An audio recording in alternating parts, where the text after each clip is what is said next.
Today I'm going to touch on a little of black history today. I want to talk about black history today. All right. I want to open up.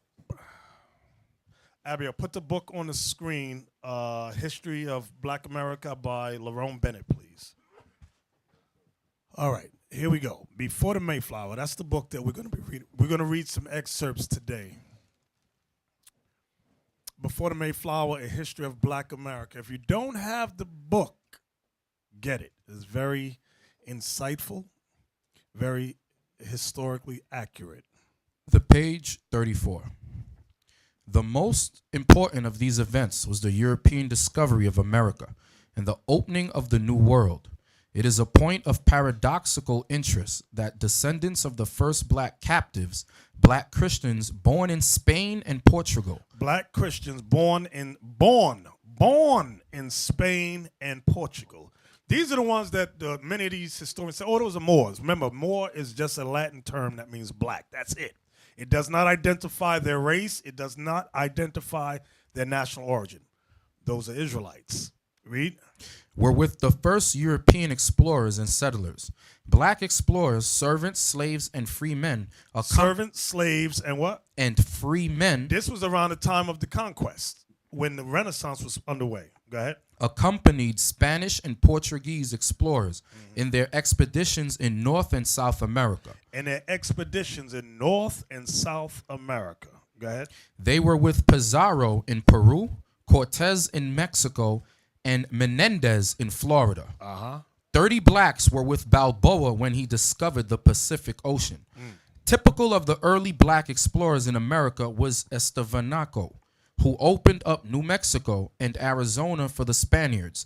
Other blacks, W.E.B. Du Bois, said accompanied De Soto, and one of them stayed among the Indians in Alabama and became the first settler from the Old World. Now, is that the highlighted area? Yes, sir. Okay, get me Deuteronomy 28 and 64, I'm sorry. The book of Deuteronomy, chapter 28, verse 64. And the Lord shall scatter thee among all people, from the one end of the earth even unto the other. So that verse right there, I just want to pause right there, proves that the Israelites would be scattered. So that's why you read throughout history about blacks that came from Spain and Portugal. Okay, and there were many other places as we have addressed in previous classes. There were skilled farmers and artisans among the first group of African Americans. And there are indications in the record that they were responsible for various innovations later credited to English immigrants. Y'all see that? Later credited to English immigrants. There are many inventions and things that the black slaves had done that they were not given credit for. Remember, if you are a slave, all credit goes to your slave master. So what the slaves had invented and done, great engineering, was credited to the white man. Read on. There is furthermore the testimony of Washington Irving, who made the following observation in a contemporary satirical skit. These Negroes, like the monks of the Dark Ages, engross all the knowledge of the Negroes, like the what? Like the monks of the Dark Ages. Y'all hear that? Go ahead. Engross all the knowledge of the place, and being infinitely more adventurous and more knowing than their masters, carry on all the... Wait, read that part again. And being infinitely more adventurous and more knowing than their masters, carry on all the foreign trade, making frequent voyages in canoes loaded with oysters, buttermilk, and cabbages. Now pause right there for a second, Cap. Get me 2 Kings 20:20. I just want to show you something, that the Israelites, we were always inventive, ingenuitive, things of that nature. And credit has always been given to the white man. Go ahead. 2 Kings chapter 20 and verse 20. And the rest of the acts of Hezekiah and all his might, and how he made a pool and a conduit and brought water into the city. So our forefather Hezekiah made a conduit and brought water into the city. When you check out many history books, they always give Rome credit for that. They say the Romans did that. That is a lie.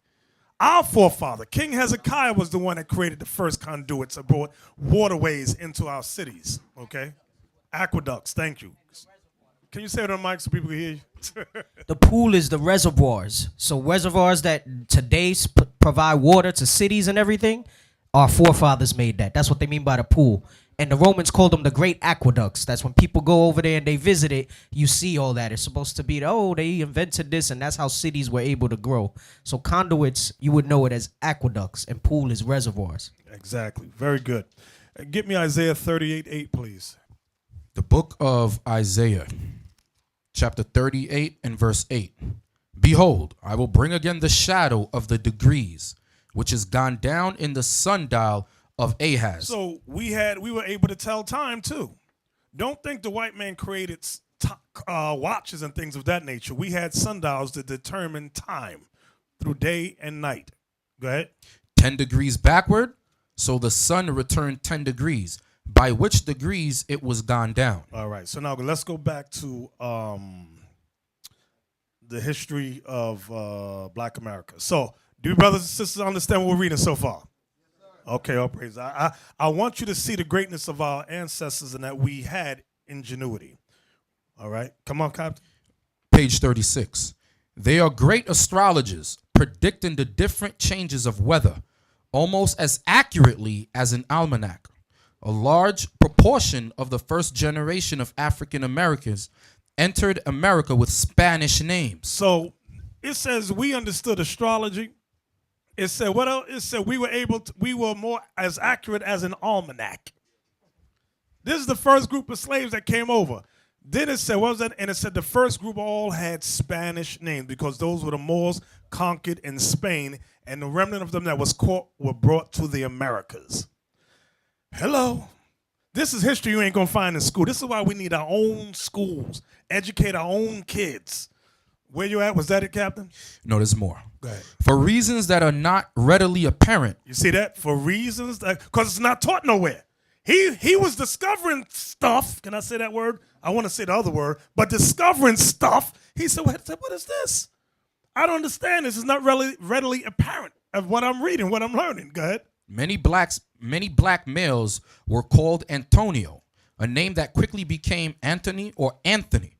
Other popular names of the period included Michaela, Calchacello, Mingo, Pedro, Francisco, Gibani, Marie. Those are the group of slaves that came off the ships, the first ones. Go ahead. Wartello, Tomorrow, Angola, and Tony Congo. Shortly after their arrival in America, many blacks discarded African and Spanish names and adopted English titles. See that? We discarded Spanish names and adopted English titles. I'm going to give you a name, and you're going to like that name. Go ahead. By 1649, colonial officials were able to report that there are in Virginia about 15,000 English, and of Negroes brought thither 300 good servants. The good servants came from different backgrounds with different experiences. Quite a few, as we have noted, came from England, where blacks had lived since the middle of the 16th century. Now, we found out that we lived there way earlier than that. Go ahead. Many came from Spain, Portugal, and the West Indies. Significantly, many were Christians. From there, what page was that, Captain Isaac? 37. Okay, go to page 171 now. I should have it highlighted there. Come on. Page 171. Working the same side of the street, but with a different emphasis, was Alexander Crummell, a pioneer advocate of the concept of Negro identity. So he's discussing Negro identity. Go ahead. A thin, intense Episcopalian priest who preached in Liberia before returning to America as rector of a Washington church. Who can tell me about Liberia? We read about Liberia maybe a month, 2 months ago. We discussed Liberia. Liberia. Can we Google Liberia, please? All right, I'm going to read it. Liberia. Officially, the Republic of Liberia is a country on the West African coast.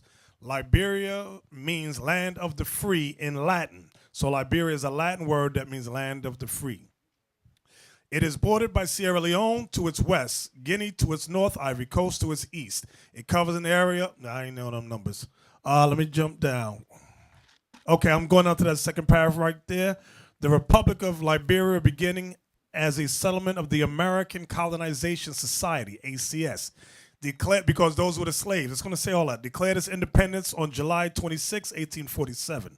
The United States did not recognize Liberia's independence until during the American Civil War on February 5th, 1862, between January 7th, 1822, and the American Civil War. More than 15,000 freed and freeborn black Americans from United States and 3,198 Afro-Caribbeans relocated to the settlement. That's where they brought many of the slaves back there during that time to settle it. The black American settlers carried their culture with them to Liberia. The Liberian Constitution and flag were modeled after the United States. Okay, that's all I want out of that.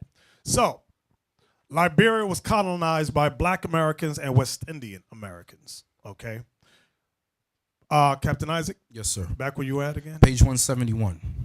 A thin, intense Episcopalian priest who preached in Liberia before returning to America as rector of a Washington church. Crummell explored some of the territory covered by modern advocates of Negritude.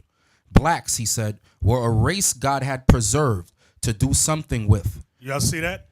He says the blacks was a race God had reserved to do something with. He wasn't sure to do what with, but he knew there was something special about us. Was that it? In an eloquent sermon, the destined superiority of the Negro. The destined. I want y'all to listen good to the wording here. The destined superiority of the what? Negro. Of the Negro. Go ahead. Crummell said that the black American was destined to emerge as a superior human being with the best qualities of other races. Can we read that again? Come on, man. Let's read that thing again. Crummell said that the black American was destined to emerge as a superior human being with the best qualities of other races. Now, he prophesied in that thing. Y'all don't realize it, but that's some prophecy right there. So what we're doing in here, teaching young black and Latin men, all of us in here are learning the word of God. This is what's going to make us that superior man. The word of God. Y'all understand that? This will cause us to take care of our families and our kids. This will cause us to go out and teach our people and bring them back into this knowledge. Y'all understand that? This will change the scallywag on the corner sister into a right sister, a good sister, make somebody a good wife somewhere. But only the Bible can do that. It has to come through you, brothers. It has to come through you. Was that it, Cap? Yes, sir. All right, from there, give me page, what page was that? That was page 171. Page 171. Give me Deuteronomy 28:37, please. Because they were discussing what did it say, Captain Isaac? The identity. It says something about identity earlier. You read about when you first started reading. Yeah, it says a pioneer advocate of the concept of Negro identity. Right, the concept of Negro identity. They were trying to figure out the identity of the Negro. Deuteronomy 28, verse 37, please. Deuteronomy 28, verse 37. And thou shalt become an astonishment. And astonish. This is a curse that came on the Israelites for breaking God's laws. We would become an astonishment. Read. A proverb. A proverb. And a byword. A byword, meaning we would be called outside our God-given names. Okay. Among all nations, whither the Lord shall lead thee. Among all nations. That's why everybody says, oh, they're Moors. Oh, they're blacks. There's always some confusion about our racial identity. The concept of the Negro's racial identity. Everyone wants to know who we are. Well, the Bible is the only book that declares who we are. From there, pay close attention. Pay close attention.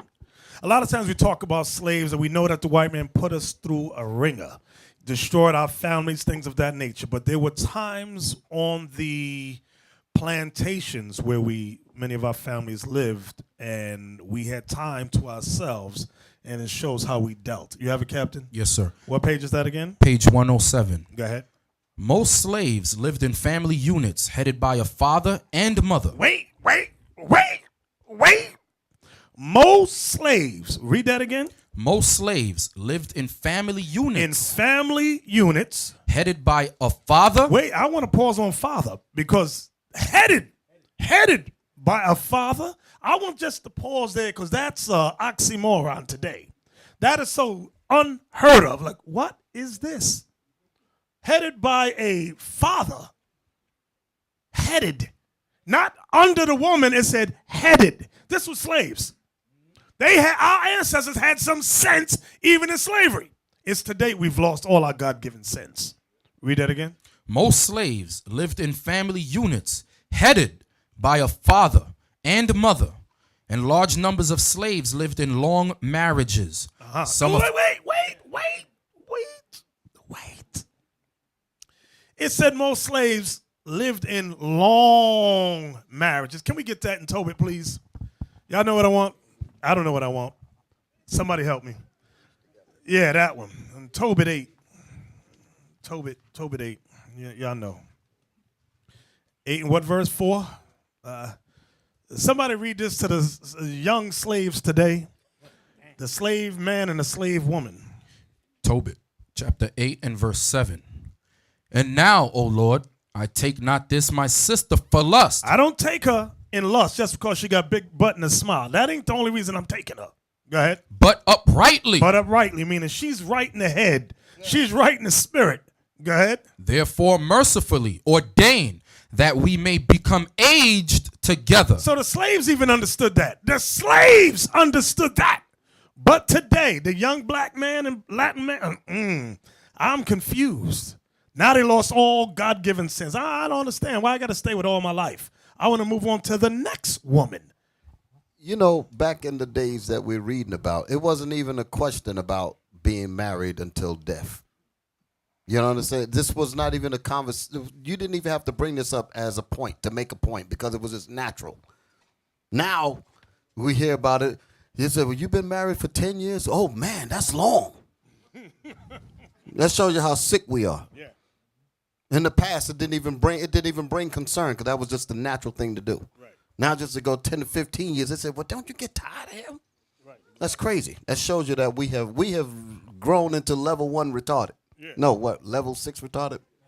Well, level 5? What level are we at now? Because we're on 3? Okay. Because the levels go up as the times, you know, so we probably at the stratosphere of craziness now. Exactly. Come on, Cap. Large numbers of slaves lived in long marriages, some of 30 or more years. Fathers were strong and respected members of the family circle. Ooh, wait a minute. Fathers were strong and respected members of the family. That's unheard. That is really unheard of today.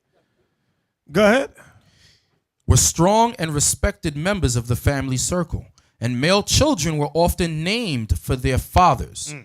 Premarital sex. See that? Wait, they was named after their fathers because the fathers was around. Y'all see that? The women honored the father and said, I'm going to name this boy after you. Name this boy after, everybody had a daddy name. Okay? That's what they did. That's culture. You understand?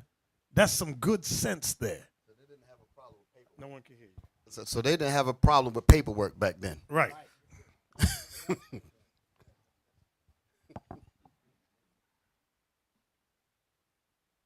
Yeah, the paperwork was the Bible.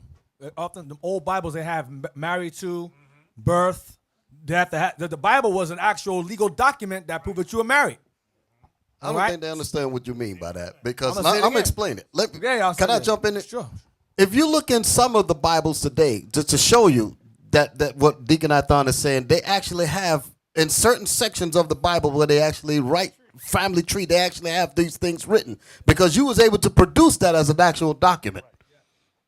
They still didn't get it, Deacon Athon. The Bible. In some of the Bibles, I see some of the sisters shaking their head. Some of the Bibles, if you open them up, like those big Bibles, they actually have slots in there written where you can write certain things in there, and there's a legal document. They actually accept it as a document. So slaves knew that you had to have legal documentation for your marriage, and it was usually most of the time the Bible. Just like I'll give some of y'all, Ephraim, y'all might notice, like they allow, some courts allow your baptism papers to go in and bring that because the church was a place of, right, a legal institution, right. This is to certify that, right, they got a name there, blah, blah, blah, word by, right, this is a Bible. Marriage, this is what they had back in the day. Exactly. Yep, you got one in yours too. Right. It was considered the family Bible. They Thank have a you. section in here called marriages. Another one is occasions to remember. Another one is deaths. Right. These were actually certificates, basically. They were honored as certificates.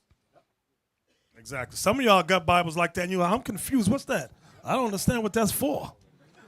We've fallen a long way. I tell you, level 5. It's sitting right there in the book, and we still at level 5. Where we at, Cap? Page 107. Go ahead. Premarital sex was fairly common. Wait. Premarital sex was fairly common. Go ahead. Although the slave community expected a premarital pregnancy to be followed by marriage. Wait. So they didn't have to bring the shotgun. They didn't have to bring the shotgun. If you dealt with premarital sex and she got pregnant, it said the slave community expected you to marry. Can we get that in the scripture? Can we? Exodus. I'm there already. You're there already? Thank you. Come on. The book of Exodus, chapter 22, verse 16. And if a man entice a maid that is not betrothed and lie with her, he shall surely endow her to be his wife. So the slaves had good sense and they could barely read. Here we all got all kind of education to Right. read. It's confused as hell. We free, but we're at level 5. Yeah, level we was 5 slavery retard. was at level 1. We on full retard now. With an education. Make no sense. Where we at, Captain? Point 3, page 107. The slave community was more open and more honest about sex, but it did not approve or condone indiscriminate mating and begetting. They wait. They did not what?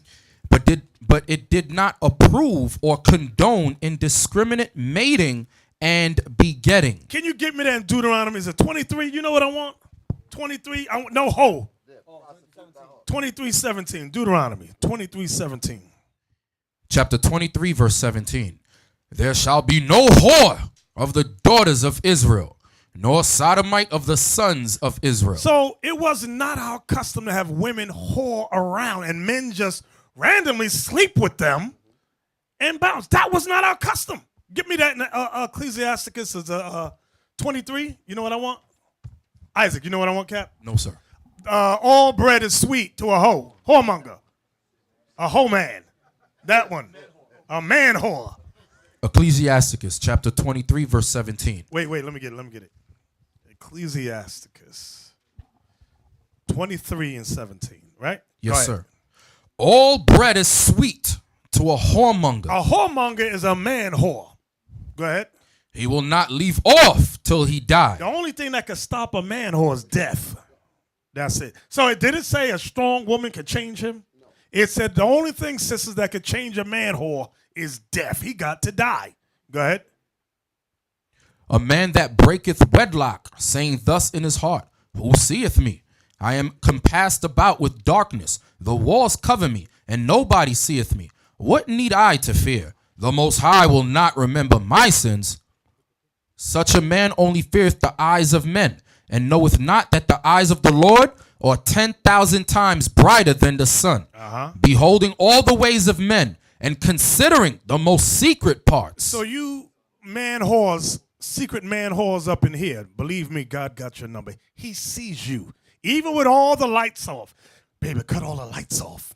Why? So nobody can see us. God said his eyes is 10,000 times brighter than the sun. It's like daytime to him. And he got all the angels is recording everything you're doing.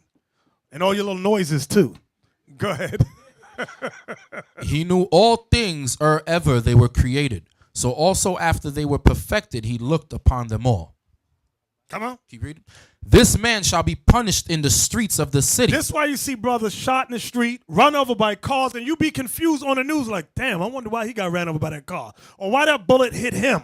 He just came from the grocery store. Tyrone wasn't bothering nobody. The Lord said no. Tyrone was a whoremonger, a man whore. The bullet was shot. I commanded an angel, grab the bullet, like you ever see the Flash? When they go, pow, and the Flash grabbed the bullet, and he go, whoop, and let it go right there in your head. And you can, why Tyrone get hit? Because Tyrone was a man whore. God said it's time to die. Come on. This man shall be punished in the streets of the city, and where he suspecteth not he shall be taken. So the man's not even going to suspect that he's going to get put to death, and he gets taken out. Go ahead. Thus shall it go also with the wife that leaveth her husband. So now the sisters don't get a pass either. It says, likewise, it shall go with the woman that leaves her husband. Go ahead. and bringeth in an heir by another. Bring in a baby by some other dude talking about this your baby. That a baby don't look like me. Look at his nose. Look at his nose. Look at his lips. No, Maury, that ain't my baby. You know, the white man made millions off of Negro indiscretions. Still to this day making millions of dollars off black and Latin immorality. He said, I could get paid off this filth. And he's getting paid too. Come on, Isaac.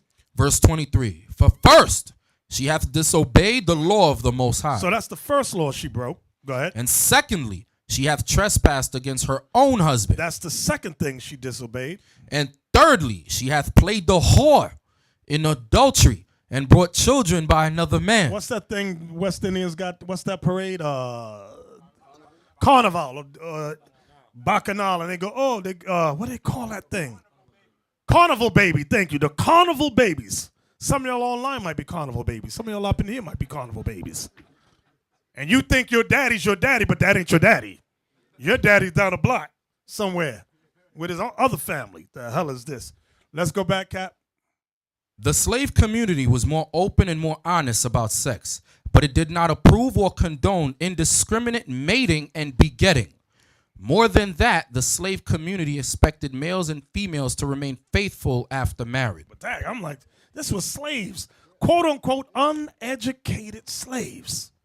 It will make you give responses like that. You say damn and all that. Because this is just to hear this kind of thing to show you how far we've fallen. You know, it is phenomenal. Flabbergasting. Mm-hmm. These kinds of things will knock you off your feet. Right. So it is a shock, especially to those with sense. Exactly. Go ahead. Come on. Was that it, Cap? No, there's more.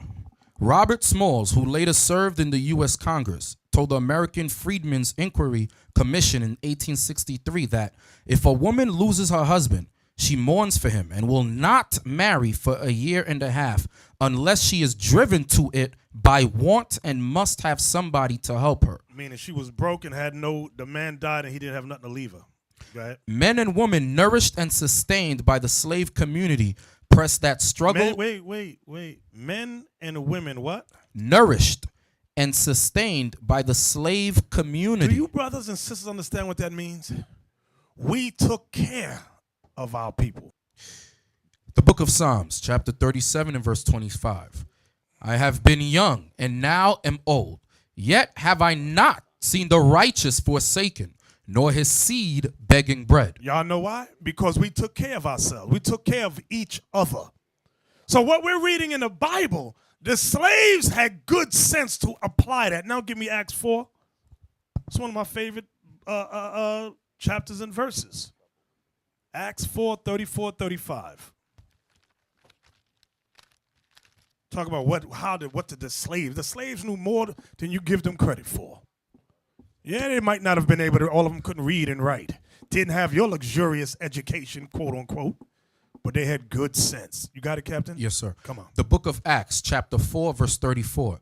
Neither was there any among them that lacked, for as many as were possessors of lands or houses sold them, and brought the prices of the things that were sold, and laid them down at the apostles' feet, and distribution was made unto every man according as he had need. So we had a community that we looked out for one another, and that's the same thing that this book written by Lerone Bennett is saying the slaves. Can you read that part again, Cap? Men, page 107. Men and women nourished and sustained by the slave community pressed that struggle on several levels. Militants, as we shall see, organized and led revolts and conspiracies. All I want is that was all I wanted out of that. Okay. Give me 1 Timothy 5 and 8. 1 Timothy 5 and 8. 1 Timothy. Because I heard a statement one time that teaching young black men to get jobs, to take care of their families, is oppression. Do you hear what I said? Yeah, I heard you. That it is oppression, that we are oppressing young black and Latin men by commanding them to get work. See, that's level to 6. take care of their families. That's level oppression. 6. That's level 6. That's level 6 retard. That's level 6. Full retard. Full. Can you read that for us? First Timothy's chapter 5 and verse 8. Now, this is what, if you don't believe anything, at least believe what the Bible says. Go ahead. But if any provide not for his own, and especially for those of his own house, he hath denied the faith. Wait, does it say she has denied? What does it say? He hath denied the faith. You know why I wanted to say he? Because the man is the head of the house, not the woman. So when you get brothers saying the woman is to go out and work and bust her butt and provide food and shelter for you men, that's crazy. It's A backwards. Can I say A backwards? I don't want to say the full word, but I'll get emails. A backwards. Well, let me say it. Go ahead. It's ass backwards. That's what it is. The ass is leading the body. That's what it means. And the hypocrisy is this. You'll hear Israel say that, and they'll say you can have more than one wife. Then they'll pull Exodus 21, where it says, shall he not diminish? They disregard that part. It says, shall he not diminish? Can we read that? Yes, Exodus 21. Can we read that? Isaac, I'm sorry. Did you finish what you were reading? Oh, no, sir. Finish 1 Timothy 5 and 8, then we go to Exodus. But if any provide not for his own, and especially for those of his own house, he hath denied the faith and is worse than an infidel. Worse than an unbeliever, an idolater. So that's what God says, because that's the Spirit of Christ speaking through Paul here. Okay? That is a commandment, like it says in Corinthians. If any man be spiritual or call himself a prophet, let him acknowledge that the things I say are the commandments of God. That's what he said. Did he say that? That's what he said. So so now from there, since everybody want to run from Christ, I don't accept that Jesus Christ stuff. I believe in Moses, what he said about marriage. I'm going to show y'all what, like Deacon Anton said. They don't even believe Moses. This is going to prove they don't believe Moses either. You got it for us? Yes, Exodus 21 and 10. If he take him another wife, her food, her raiment, and her duty of marriage shall he not diminish. Her food, her raiment, and her duty of marriage shall he not diminish. Shall he, meaning he's the one that provides those things and cannot withdraw if he takes another wife. One more. Get Genesis 30 verse. Can we read the next verse? Next verse. One they avoid. Verse Avoid the next verse. Watch that verse. They say, oh, no, we don't accept that. Verse 11. And if he do not these three unto her, then shall she go. Oh, I'm sorry. Read it again. And if he. Stop. If who? If he. No, if she. If he. If they. If he. Oh, okay. Do not these three unto her, then shall she go out free without money. Why isn't that law applied? Why don't they use that one? If you don't apply, if he does not provide for her, she can go. Where is that law applied? They don't believe in Moses either. These guys are atheists, secret atheists. Get Genesis 30 verse 30, please. Let's see where Right. Paul got that from. By the way, Christ said that had you believed Moses, you would have believed believed my me, word. for he wrote of me. You stupid, dumb, ignorant people out there messing up the Bible. Let's see where Paul got the statement from in Timothy 5 and 8. Let's see who he got it from and where it's written. Genesis 30 and verse 30. For it was little which thou hadst before I came. This is Jacob speaking to his father-in-law Laban. Okay, Laban was an extortioner. He didn't want him to leave. Jacob started to get angry. I want to get out of here. Watch what he says. And it is now increased unto a multitude. Me being here living with you got blessed. Both of us are rich now. Go ahead. And the Lord hath blessed thee since my coming. He's blessed you since I've been living here. Go ahead. Watch this. And now when shall I provide for mine own house also? What did he say? And now when shall I provide for my own house also? Does it say when will your daughters provide for my house? Shall I provide for mine own house also? Ass backward camps. Ass backwards. That's what it is. Because Jacob said, when can I provide for my own house? Laban didn't say, you're oppressive, brother. You're oppressing my daughters. That's not what it says. Yeah, Deacon Nathan, did you just say the camp? Those are no camp, man. Those are niggas wonders. And they ain't wanting no camps, man. Those are brothers who don't apply God's laws, statutes, and commandments. Then God said they don't fit to be leaders. They set themselves up because they go inside these cereal box and pick up elders. Then they claim they're elder. They ain't no elder to me. I don't respect men like that. The bottom line is that this Bible requires discipline. Okay, the Bible requires discipline. And when you read these laws, it requires you to be a man. And that's what the problem is. People run away from the manhood and lie on it and try to say the Bible ain't talking about what it's talking about because it's literally a challenge to that old man, that old natural man called a Negro. It's a challenge. This Bible is in direct opposition of the Negro that's still inside of many of us. And we're not willing to kill the old man like the scriptures say, mortify those members. You got to mortify that old man. Be born again and check their whole spirit and follow what this Bible says 100%. But because of that, they don't want to do that. Then they start twisting and bending the scriptures around. That's what the problem is. And then they try to make everybody believe that the Bible ain't talking about real change. When we were in St. Martin, Captain Isaac was there along with Officer Mattathias in Tallahassee. I forgot the brother's name. I think it was called, who's the radio show? Ricardo. Yes, sir. When we left, when we were leaving, he made a statement to us. He said, what y'all brothers are teaching, he said, it will put fear in people. He said, not fear in the context of like they horrified. He said, fear in the context of change. He said people are afraid of change in their life. They have conducted themselves and celebrated certain things. Now they're finding out it's wrong according to God. Now comes change. And he said responsibility. That's where the fear comes in. And it's not just with the regular public. It goes with other camps as well. Change is a fearful thing for a black man. I got to change. You got to change. I want to show you something here. Page 103. Men and Women immortalized by James Weldon Johnson in the poem. O black and unknown bards, the mood and meaning of the products they created varied, as we can see if we look for a moment at the spirituals. There were coded spirituals of protest and defiance. The songs that our ancestors sang were coded. Can you read that part again? They were what? There were coded spirituals of protest and defiance. Coded spirituals of protest and defiance. That's what our ancestors sang. They didn't sing songs like, you remind me of my Jeep. They didn't sing stuff like that. And to this The day, I don't levels keep understand going that up. song. The levels keep going up. We're at 7 now. You remind me of my Jeep. Was that it, Captain? No, sir. Go ahead. There were coded spirituals of protest and defiance based on the passion and eventual triumphs of the Hebrew slaves of Egypt. Wait. Read that part again.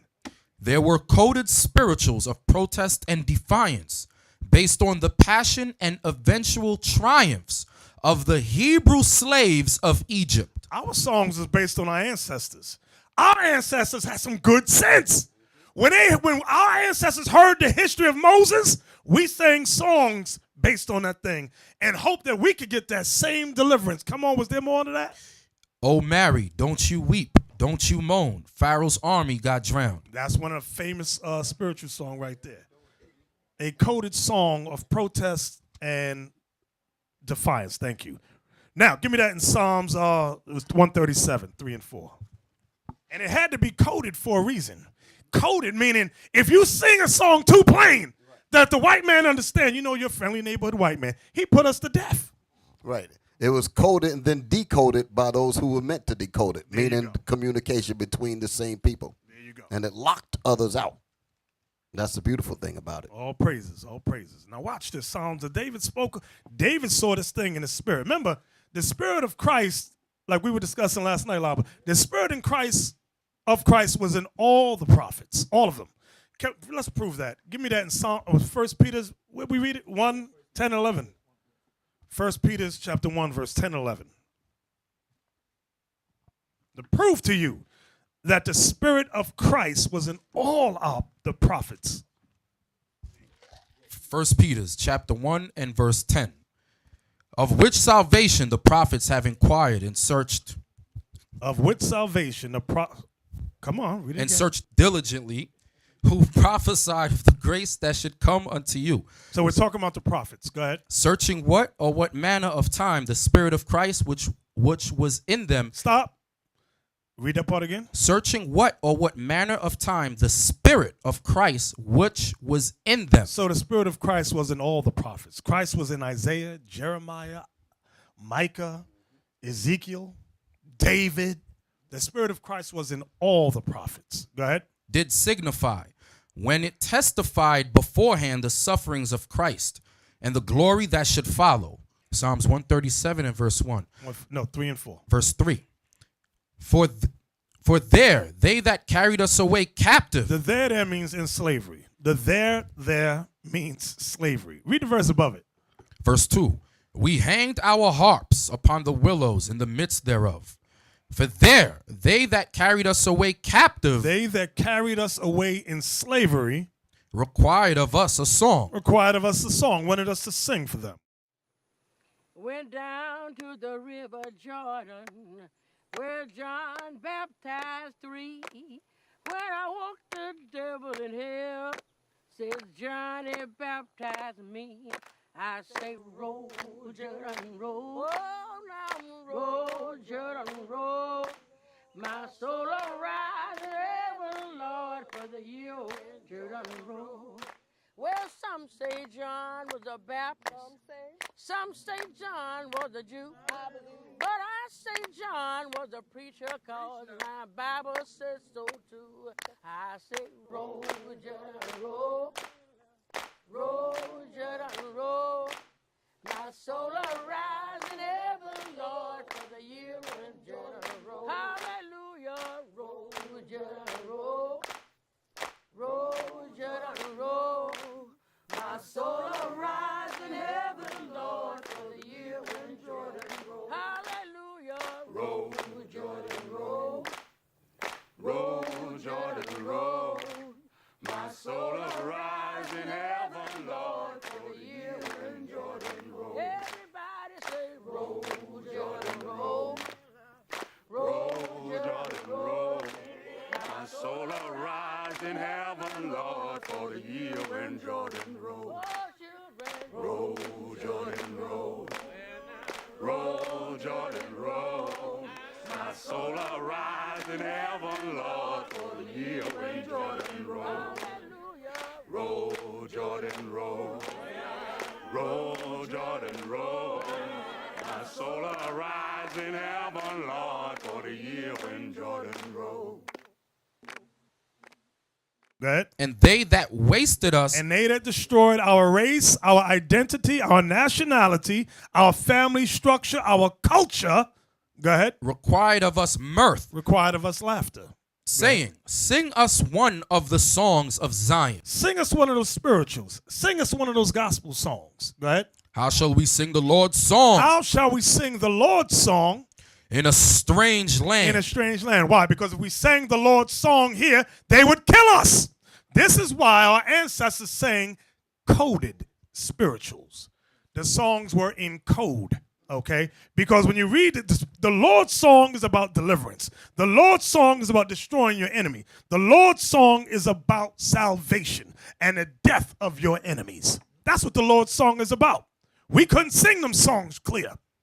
We want you dead. Make a song out of that. Hey, Martha, you hear what that nigga singing over there? They want us to roast up and die. Kill him, Jethro. You know some of them song names they got? Ebenezer, kill him. From there, go back, Isaac. Go back to get me to page 134. I want to talk about another ancestor of ours. You see the highlights? Page 134? Yes, sir, I do. Come on. Page 134. We're going to do some reading on this one. Come on. Early in life, Turner came to the view that God had set him aside for some great purpose. To accomplish this purpose, he avoided crowds and close companionship. Now, wait a minute. Come on. Early in life, Turner came to the view that Now, God... we're reading about Nat Turner. Go ahead.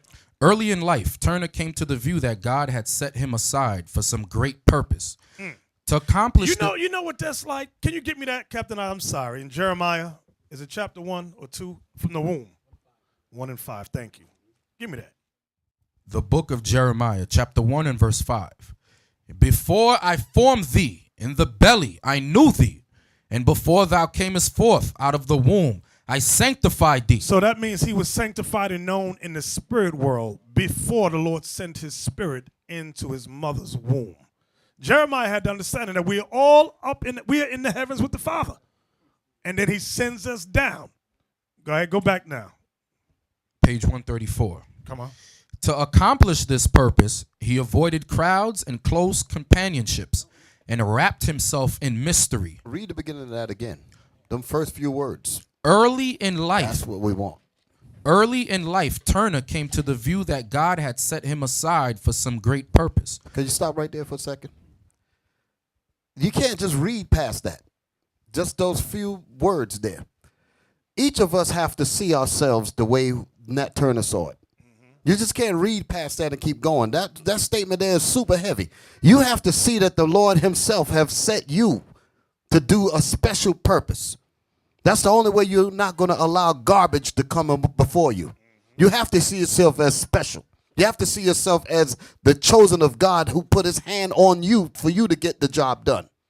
Not to pass it to somebody else. You have to see yourself as that person that the Lord said, you know what, I'm going to use you to get my work done. That's why when I hear certain things, my ears pop. And then we just go past it. No. Read that again. Early in life, Turner came to the view that God had set him aside for some great purpose. You have to come to the conclusion within your own self. You have to come to the conclusion and say, you know what? I was not put on this earth to do nothing. I was not put on here to become garbage. I was not put on here to become a hoe, a prostitute, a nigger. I wasn't put here for that. The Lord caused my mother and father to come together to produce me for a great, beautiful purpose. And you have to carry yourself that way. You have to believe that. Go ahead. To accomplish this purpose, he avoided crowds and close companionships and wrapped himself in mystery, systematically ascetic. He renounced tobacco, liquor, and money. There was method in this. So that shows that he had discipline. That's my point. He had discipline from an early age. Go ahead. There was method in this maneuver, as Turner himself admitted. With maturity and increasing recognition. Now I want y'all to listen good to this. Go ahead. With maturity and increasing recognition came a feeling that he was destined to lead his people out of bondage. Like Gabriel, like Denmark Vesey, Turner found food for insurrection in the Bible. What? Wait a minute. Read that one more again. Like Gabriel, like Denmark Vesey, Turner found food for insurrection in the Bible. I don't know what y'all think the Bible is a book of. Some of y'all think the Bible is a book of love. And the Bible was always used for insurrection against oppression. This Bible is a book of revolution. This Bible is a book of deliverance and salvation from slavery. And weak men are scared of that. Exactly. Weak men are scared of what we just read there. Weak men are scared of that. Could he read that whole thing again, Bishop? yeah. I'm sorry. Read it again. With maturity, The whole thing. Get it all. early in life, Turner came to the view that God had set him aside for some great purpose. If you come to that conclusion, you say, you know what? God has set me, like I was saying before, God has set me here for a special, particular purpose. And your mind is centered on that. Your mind is focused on that thought. Listen to the rest of what I was listening to as he was reading it. Read on. To accomplish this purpose, To accomplish, so in other words, to fulfill this purpose. Listen to how this man is thinking. he avoided crowds. He avoided crowds. This is the discipline that it took for him to make sure that he fulfilled that purpose. He had to resist crowds of stupidity. He had to resist crowds of foolishness and weakness. Read. He avoided crowds and close companionships and wrapped himself in mystery. Anything that would have distracted him from his purpose, he said, get it the hell away from me, because he knew his purpose. That's what I say to each and every one of you. You must know your purpose. You must know the reason why you're here. Don't be sitting in here wishy-washy and don't understand what this is about. You must know your purpose. Read. Systematically ascetic, he renounced tobacco, liquor, and money. All of these things could take you away from your purpose. He said, anything that's going to take me away from the purpose for why I was born, I'm going to move it away from me. That's discipline. A lot of weak men cannot do that. Yeah, They cannot do that. Read. There was method in this maneuver. And he said there was method in why he was doing the things he was. The method was so that he could fulfill that purpose. And as you kept reading, you was getting to the parts about where he got food to fuel his purpose. He understood his purpose was to be an agent of insurrection against his oppressors. That's what his purpose was. And he said, and the food on the fuel to help this is the Bible. Wisdom of Because Solomon. that, you know, cigarettes, you read tobacco, alcohol, and what else? Money. So these are the things that were used to keep the slaves occupied, those three elements right there. Nat Turner had a mindset. He said, you know what, I'm not going to get caught up in this. Read that again. Wisdom of Solomon 1:5, I mean. Wisdom of Solomon, chapter 1 and verse 5. For the Holy Spirit of discipline will flee deceit. Discipline, the Most High is all about us disciplining ourselves, disciplining our thoughts, our tongue, disciplining our actions, the way we live our lives. Discipline. That's what the Lord does. Disciplines you. Go ahead. And remove from thoughts that are without understanding, and will not abide when unrighteousness cometh in. Now give me Matthew 4:4. Because it said he used the Bible as food of insurrection. For insurrection, that's what it said, right? That's what Christ said here in Matthew 4:4. Watch this. The He book compares of the Bible of food. Go ahead. the book of Matthew, chapter 4 and verse 4. But he answered and said, it is written, man shall not live by bread alone, but by every word that proceedeth out of the mouth of God. Now give me that one in Revelation. Is it Revelation 10? Yeah, the little book. I want that one. Revelation 10, verse 9. About eating. Because it said he used the Bible as food for insurrection. Food. Revelation chapter 10, Verse 9. verse 9.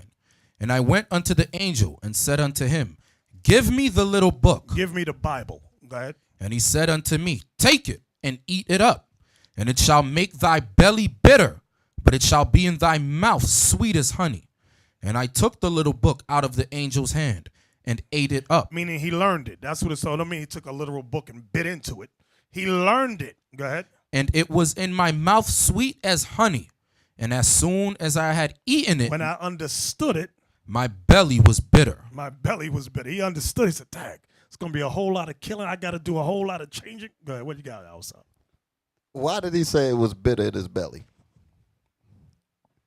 Because there's something happening. Who's that brother behind Joachim? Yes. Give him a microphone.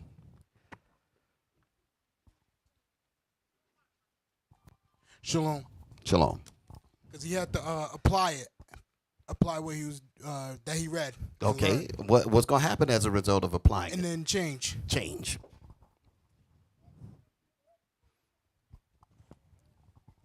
Because when you came in, when you came in here, you didn't have any problems until you started applying the law. That's when the trials came up. That's when the fire came up. That's when the family and everybody else coming onto you. That's when you say, "Oh, shoot, this." Because when you first got it, it was sweet. I found out I was an Israelite. I'm the greatest. Then here come the troubles. Oh, damn! I didn't know it was going to entail all of this. Brothers getting scared, nervous. We were talking about that earlier. Nervous because of trials and all that. Go ahead, Bishop. I'm done. Where we at? Oh, you had a clip for us. Let's look at this clip. Yeah. You got a clip for us?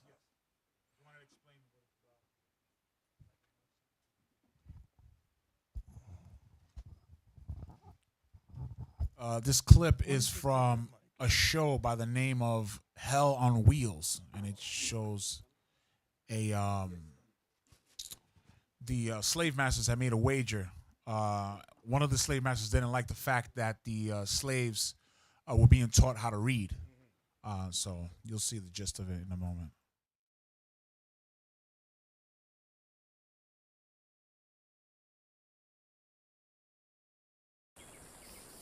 Wives, submit yourselves to your husbands as fitting in the Lord. Husbands, love your wives and Do not be harsh with them. Children, obey your parents in everything, for this pleases the Lord. Slaves, obey your earthly masters in everything, not only when their eyes on you and to curry the favor, but with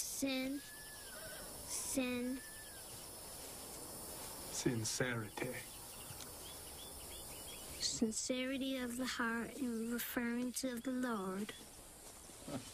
Oh, I don't believe it. How old are you, boy? I ain't been on yet, sir. Pay up, gentlemen. It's dangerous, you know, teaching them to read. That's true. Nat Turner was taught to read. Nonsense. Let me show you. Boy, can you explain to me the meaning of what you just read? No, master. See? It's like a parrot reciting Shakespeare. Well done, Elam. Well done.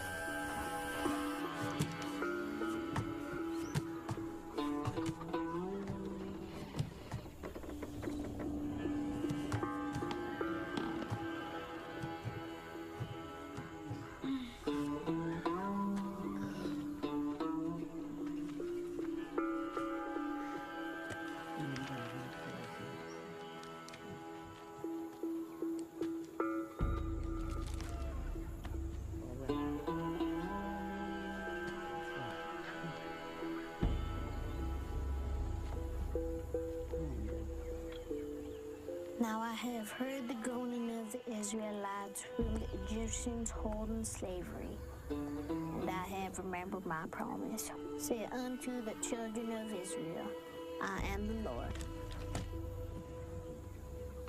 And I will bring you out from under the burdens of the Egyptians, and I will rid you out from under their bondage. And I will redeem you with a stretched out arm, and ye shall know that I am the Lord.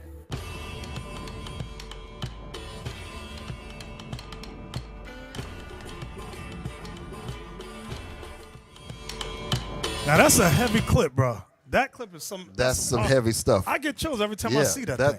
That's some heavy stuff. Now, what they say that art reflects life. Y'all heard that term before? Art reflects life. This really happened. Yeah, Okay, these kinds of situations happen. How you think we had people like, or situations like Nat Turner, Denmark VZ, Gabriel Prosser, and all these people that we read about in history as the agents of insurrection? How do you think these things came up? Because of incidents or situations like this really happened. Okay? And that coded thing was, again, he played dumb in front of the snake, played dumb in front of the fox, till the fox went away. Then the duck got up and went and taught the people, basically. Y'all get it. I'm just throwing it out there just to make it digestible a little bit. Go ahead, Lava. Yeah, but you notice that the young man was so smart. The Lord put that young man so smart. He didn't only read it, he memorized it in case the master will come. After he read it, he closed and said, in case somebody come, they don't see no book there. He was just talking general. That's how wise he was. You understand? But when he was read it to the master, he acted like he could not read the book. But look how fluently he read it, then memorize it. You understand? So that's how you're supposed to play them at your jobs. Not every comment you have to answer. You have to play dumb. Yeah, you're a Christian? Yeah, I'm a Christian. I just keep it moving. You understand? Yeah, you're a Christian? Yes, I'm a Christian. I pick up many customers. Yeah, I'm a Christian. I keep it moving. Some of them I say, not that type of Christian you think I'm.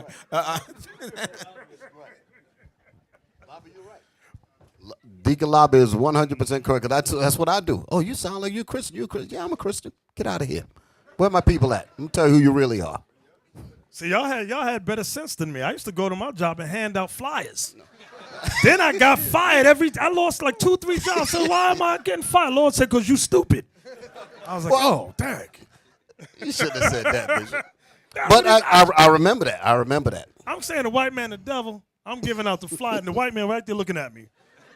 That was stupid. But we just read that our ancestors used and saw evidence that our ancestors used the Bible as food for insurrection. Can somebody tell the Kemetic community the Book of the Dead was never used to help get us out of slavery, to give us exhortation to get out of slavery. Never. The ISIS papers was not used. The hieroglyphs was not used, my brother. It has always been the Holy Bible. So you better go and get the hell up out of here and learn this book. We have to learn this book. I see the levels are continually going up. We're at level 8 now. Our people, can you read that again now? We're going back to the book Before the Mayflower, A History of Black America by Lerone Bennett Jr. That part, you know that part I'm talking about, Cap? Yes, sir. Go ahead. Page 134. With maturity and increasing recognition came a feeling that he was destined to lead his people out of bondage. Like Gabriel, like Denmark Vesey, Turner found food for insurrection in the Bible. So that was Gabriel Prosser, Denmark Vesey, Nat Turner used the Bible as fuel of insurrection. So this book is a revolution of this book. Believe it or not, brothers, this book is what the Maroons used over in the Caribbean. That's why they said, you know what, take out the Apocrypha, get it all out of there, because them ends is using that to rise up against us. Because all of us wasn't dumb and stupid. Some of us could read. Okay, Cap, one more again. I'm sorry, one more again. With maturity and increasing recognition came a feeling that he was destined to lead his people out of bondage. Like Gabriel, like Denmark Vesey, Turner found food for insurrection in the Bible. He immersed himself in religion. He even prayed at the plow. He saw visions and heard voices. One day he had an unusual vision. He saw black and white spirits wrestling in the sky. The sun grew dark and you know what's heavy about that? There's a scripture y'all can help me because I don't know where it is. In Maccabees, where he said he looked up and saw apparitions of angels fight. You know what that is? Can you find that for us, bro? You good, bro? You good? 2 Maccabees chapter 5 and verse 1. About the same time, Antiochus prepared his second voyage into Egypt. And then it happened that through all the city for the space almost of 40 days there were seen horsemen running in the air, in clothes of gold and armed with lances like a band of soldiers, and troops of horsemen in array, encountering and running one against another with shaking of shields and multitude of pikes, and drawing of swords, and casting of darts, and glittering of golden ornaments, and harness of all sorts. Wherefore every man prayed that apparition might turn to good. Now when there was God, that's it. So during this time, our forefathers saw an apparition. They saw angels dressed in war garments battling in the heavens. That's what they were seeing. Angels battling in the heavens. And they prayed that what they saw, the apparition they saw, was for their good. It was a good sign that they were going to win the battle. So you mean Nat Turner wasn't insane and crazy? No. Because you got some, like Officer Yan was telling me, one of his black teachers in school was saying that Nat Turner was insane and mad and somewhat crazy. You've got to be kidding me, you know? I'm surprised you didn't mention this, Bishop. Years ago, me and you went to Washington Irving High School. I forgot about that thing. And this subject came up. And there was a brother that was in the class that invited us to the school because it was Black History Month, I believe it was, and the subject matter was about Nat Turner. And the teacher had given the student a syllabus to follow. And within the information within the pamphlet that he gave him, when it got to this part here about wrestling black, read that statement again.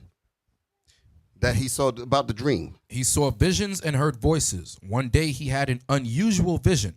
He saw black and white spirits wrestling in the sky. In the literature that was given to the student, they took the term black and white out.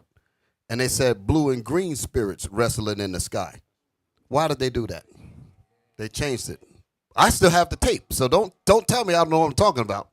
I have the literal tape when we went down there. So why did they do that? With them.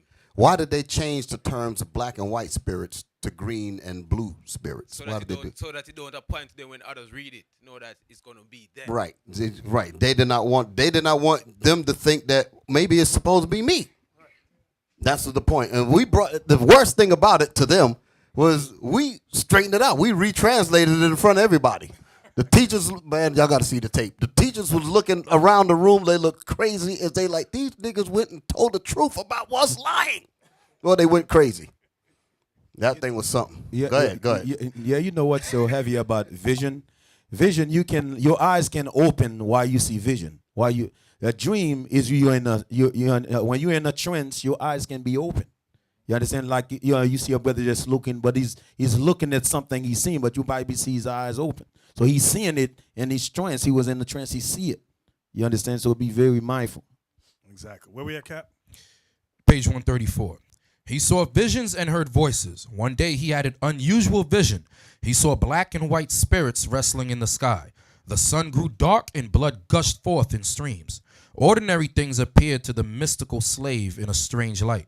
While plowing the field, he saw drops of blood on the corn. While walking in the woods, he found hieroglyphic characters in blood on the leaves. He concluded from all this.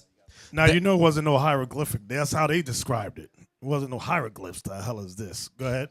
He concluded from all this that the day of judgment for slaveholders was nigh. Another vision confirmed this conclusion. The Spirit, he said, told him that on the appearance of a sign I should arise and prepare myself and slay my enemies with their own weapons. The sign appeared in the form of a solar eclipse in February 1831. Turner immediately chose 4 disciples, Henry Porter, Hart Travis, Nelson Williams, and Samuel Francis, and set his face towards Jerusalem. Some historians believe he found warrant in the famous passage. From that time began Jesus to show unto his disciples that he must go unto Jerusalem and suffer many things of the elders and chief priests and scribes and be killed. Right. So there was a city in Virginia called Jerusalem. Jerusalem County. Jerusalem County. Thank you. So he used that scripture to strengthen him. What are you gonna say outside? I'm gonna prove that it wasn't hieroglyphs that it was reading. Start with that hieroglyphs garbage again. While walking in the woods, he found hieroglyph characters and blood on the leaves. They said they saw hieroglyphics, Egyptian writing, right? Listen, read. He concluded from all this that he concluded from the hieroglyphics. Let's see what he concluded from hieroglyphics. Come on. He concluded from all this that the day of judgment for slaveholders was nigh. You tell me what Egyptian book gonna talk about what we reading in the Bible. Right.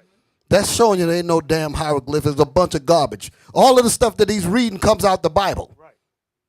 You see that? Read it again, Captain. Yes, read sir. that statement again. While walking in the woods, he found hieroglyphic characters and blood on the leaves. He concluded from all this that the day of judgment for slaveholders was nigh. That's in the Bible. Right. Okay? That ain't in no hieroglyphics. Read. Another vision confirmed this conclusion. The Spirit, he said, told him that on the appearance of a sign, I should arise and prepare myself and slay my enemies with their own swords, with their own weapons. The sign appeared in the form of a solar eclipse in February 1831. Turner immediately chose 4 disciples, Henry Porter, Hart Travis, Nelson Williams, and Samuel Francis, and set his face towards Jerusalem. Some historians believe he found warrant in the famous passage. So, turn his face toward Jerusalem. Ain't no hieroglyphic writing going to tell you that. You see that? See, that's what I'm saying. You got to pick up on things like this. That's what we picked up when we went to that school and heard that BS. We said, nah, you devils are lying. We're going to tell you the truth about what this thing is really saying. Exactly. We don't care. From that time. All we want is the highlighted areas. Yes, okay, sir. go ahead. From that time began Jesus to show unto his disciples that he must go unto Jerusalem and suffer many things of the elders and chief priests. And so now, wait a minute. Nat Turner chose 4 disciples. Remember, Christ had 3 favorite ones. And Christ, just as Christ explained that he must go to Jerusalem and suffer many things, Nat Turner was doing the same thing with his. And he got all that from the Bible. Go ahead.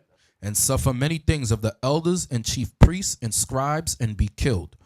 There was a Jerusalem in Virginia that year. It was the county seat of Southampton. Turner decided to attack it on July 4th, but he became ill and the day passed. Wait. What month and day? July 4th. July 4th. So he wasn't celebrating firecrackers and all that? Not at all. No, he was being a firecracker. Yeah. He was blowing stuff up. Go ahead. Turner decided to attack it on July 4th, but he became ill and the day passed. There then came another sign, the peculiar color of the sun on August 13. Turner set another date, Sunday, August 21st, and told his disciples to meet him at a wooded retreat near his slave master's farm. On the appointed day, the disciples gathered on the banks of Cabin Pond, where they ate barbecue, drank brandy, and discussed death. Can I say something? And discuss death. Wow. When you know that you have, I want y'all to understand the mind state of our brother, Nat Turner. He's a man that is driven with the knowledge of knowing that God chose him for a specific purpose. Y'all with me? If you dealing with a man like that, that man is so determined you can't even get near him with foolishness. I'm listening to the focus on how this man is zeroed in on what he believes he has to do. When you have somebody like that, there's no turning them around. When they think, when they actually believe that they were made for that particular thing, there is nothing you can do to get that out of them. Right. And if you notice, he wasn't doing it because he had an attitude with white folks. Exactly. That's the point. He was doing it to deliver his people from oppression and bondage. He had a purpose. Okay. Come on. On the appointed day, the disciples gathered on the banks of Cabin Pond, where they ate barbecue, drank brandy, and discussed death. Nat, a non-drinking man who... Negroes can't talk about that today. Why are we going to talk about that? Let's have a council on death. Let's sit around and talk about death. Nat, a non-drinking man who appreciated the value of a dramatic entrance, did not join them until late in the afternoon. Then he appeared suddenly and ran his eyes over the group, noting that 2 additional slaves were present at the invitation of his disciples. Turner asked one of them, Will, how came he there? Will replied that his life was worth no more than others, and his liberty as dear to him. This was the man they called Will the Executioner, ain't it? Yes, sir. Okay. Go ahead. 6 feet tall, or nearly so, well developed, with a back covered with whip scars and a face disfigured by a scar extending from his right eye to his chin. Will was the slave of a cruel master. He was said to be the strongest man in the county, and he bore a special grudge. His master had sold his wife to a Negro trader. Will later handled the broad axe with such passion that Nab dubbed him Will the Executioner. Stop. Read all that again. He was sharpening the sword in his mind before he even got the sword in his hand. Because he said, he said the Negro trader, a white man, you sold my wife away. So the anger was there. Read it again. Read that again. 6 feet tall, or nearly... You feel the passion in what you hear it. I feel it. Go ahead. Read that thing. 6 feet tall, or nearly so, well developed, with a back covered with whip scars and a face... So he got reminders all on his back from this beast whipping me. And then you're going to sell my wife. Go ahead. And a face disfigured by a scar extending from his right eye to his chin. Will was the slave of... He got a scar extending from his right eye to his chin. So that meant he got whipped in the face. Go ahead. Will was the slave of a cruel master. He was said to be the strongest man in the county, and he bore a special grudge. His master had sold his wife to a Negro trader. Will later handled the broad axe with such passion that Nat dubbed him Will the Executioner. A broad axe. What does that look like? You get look at that thing. He handling that with precision. And he was screaming, Maccabees! Shoot. See there? That'll scare most people just to look at it. Have one of them come down on your head. A man handling that, mad as hell, his wife is sold, and his name is Will the Executioner. Damn. So you can see him being in the council talking about death, can't you? Easily. Elder, he's the same guy when they left, I forgot the name of the slave owner, but they left the house, and then as they were walking, they were like probably a mile away. He realized, oh, damn, I forgot the baby, the little Edomite baby. So Will went back and crushed the baby's head with that axe. We're going to level 9. Now, you know that was not the Christian thing to do. That was not the Christian thing to do. No, man. The defiant spirit of the disciples pleased Turner, and he outlined his plans. They would strike that night. Wait, notice he said the defiant spirit of what? Of the disciples pleased Turner. See what kind of men he had around him? He said, I like y'all spirit because y'all are defiant. He didn't have no mealy mouth, stay marshmallow. What's the word? Stay soft cream in the middle. We don't want those. No. Stay puff. What? Say it on the mic. I can't say it. What is it? State Puff Marshmallow Man. Yeah, he didn't have dudes like that around him. No, you go sit in the corner somewhere. I need defiant spirits around me. These brothers had purpose. They understood what their purpose was, at least that day. There you go. Come on. The defiant spirit of the disciples pleased Turner, and he outlined his plans. They would strike that night, beginning at the home of his master, and proceed from house to house, killing every man, woman, and child. In this way, he explained, they would terrorize the whites and stampede them. Then he said, women and children would be spared, and men to who ceased to resist. That's it. On that. No, there's more. Turn the page. I did. Turn the page again. Ain't no more? It's not. It's underlined. You want me to read those? Yeah, read the underline. Yeah. Can't leave any of that stuff out. Bring all that. You got us at the edge. We want to get the rest of it. All right. Then he said, women and children would be spared, and men to who ceased to resist. About 10 p.m., the conspirators left their retreat and moved to the home of Joseph Travis. They were 7 men, armed with 1 hatchet and a broadaxe. 24 hours later, they would be 70, and at least 57 whites would be dead. At the Travis home, Turner climbed through the window and led his men to the bedroom of the couple who had the great misfortune to own papers certifying their ownership of a slave named Nat Turner. Hold it now. See, at first you had us like we were watching it, then we went to commercials. We was like, wait a minute, where's the rest of the picture? So now you brought us back. This scene that he's reading is in a video. What's the name of that video? Uncle Tom? Goodbye, Uncle Tom. They actually have a very beautiful illustration of what he's reading.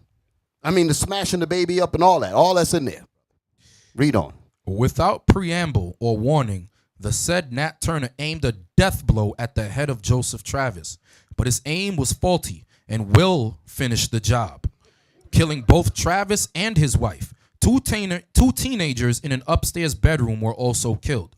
An infant sleeping in a cradle was overlooked. As they left the house, Turner remembered and invoked the terrible rule that neither sex nor age was to be spared. 2 men returned and slew the infant. Now, y'all might be crying right now about this thing. Can we get that in the Bible? Psalms, chapter 137 and verse 8. O daughter of Babylon, who art to be destroyed, happy shall he be that rewardeth thee as thou hast served us. Happy shall he be that taketh and dasheth thy little ones against the stones. Damn. They didn't get it. They didn't get that picture. They didn't. Y'all have to again visualize this thing. Read that again. So I'm gonna give you the graphics. So you gotta get the graphics. The HD. Psalms 137, and let's start at verse 7. Remember, O Lord, the children of Edom in the day of Jerusalem, who said, just like Will the executioner remembered what happened to him. So the anger was in him. Come on. Who said, erase it, even to the foundation thereof. O daughter of Babylon, who art to be destroyed. So when he said race it even to the foundation, this was the Edomites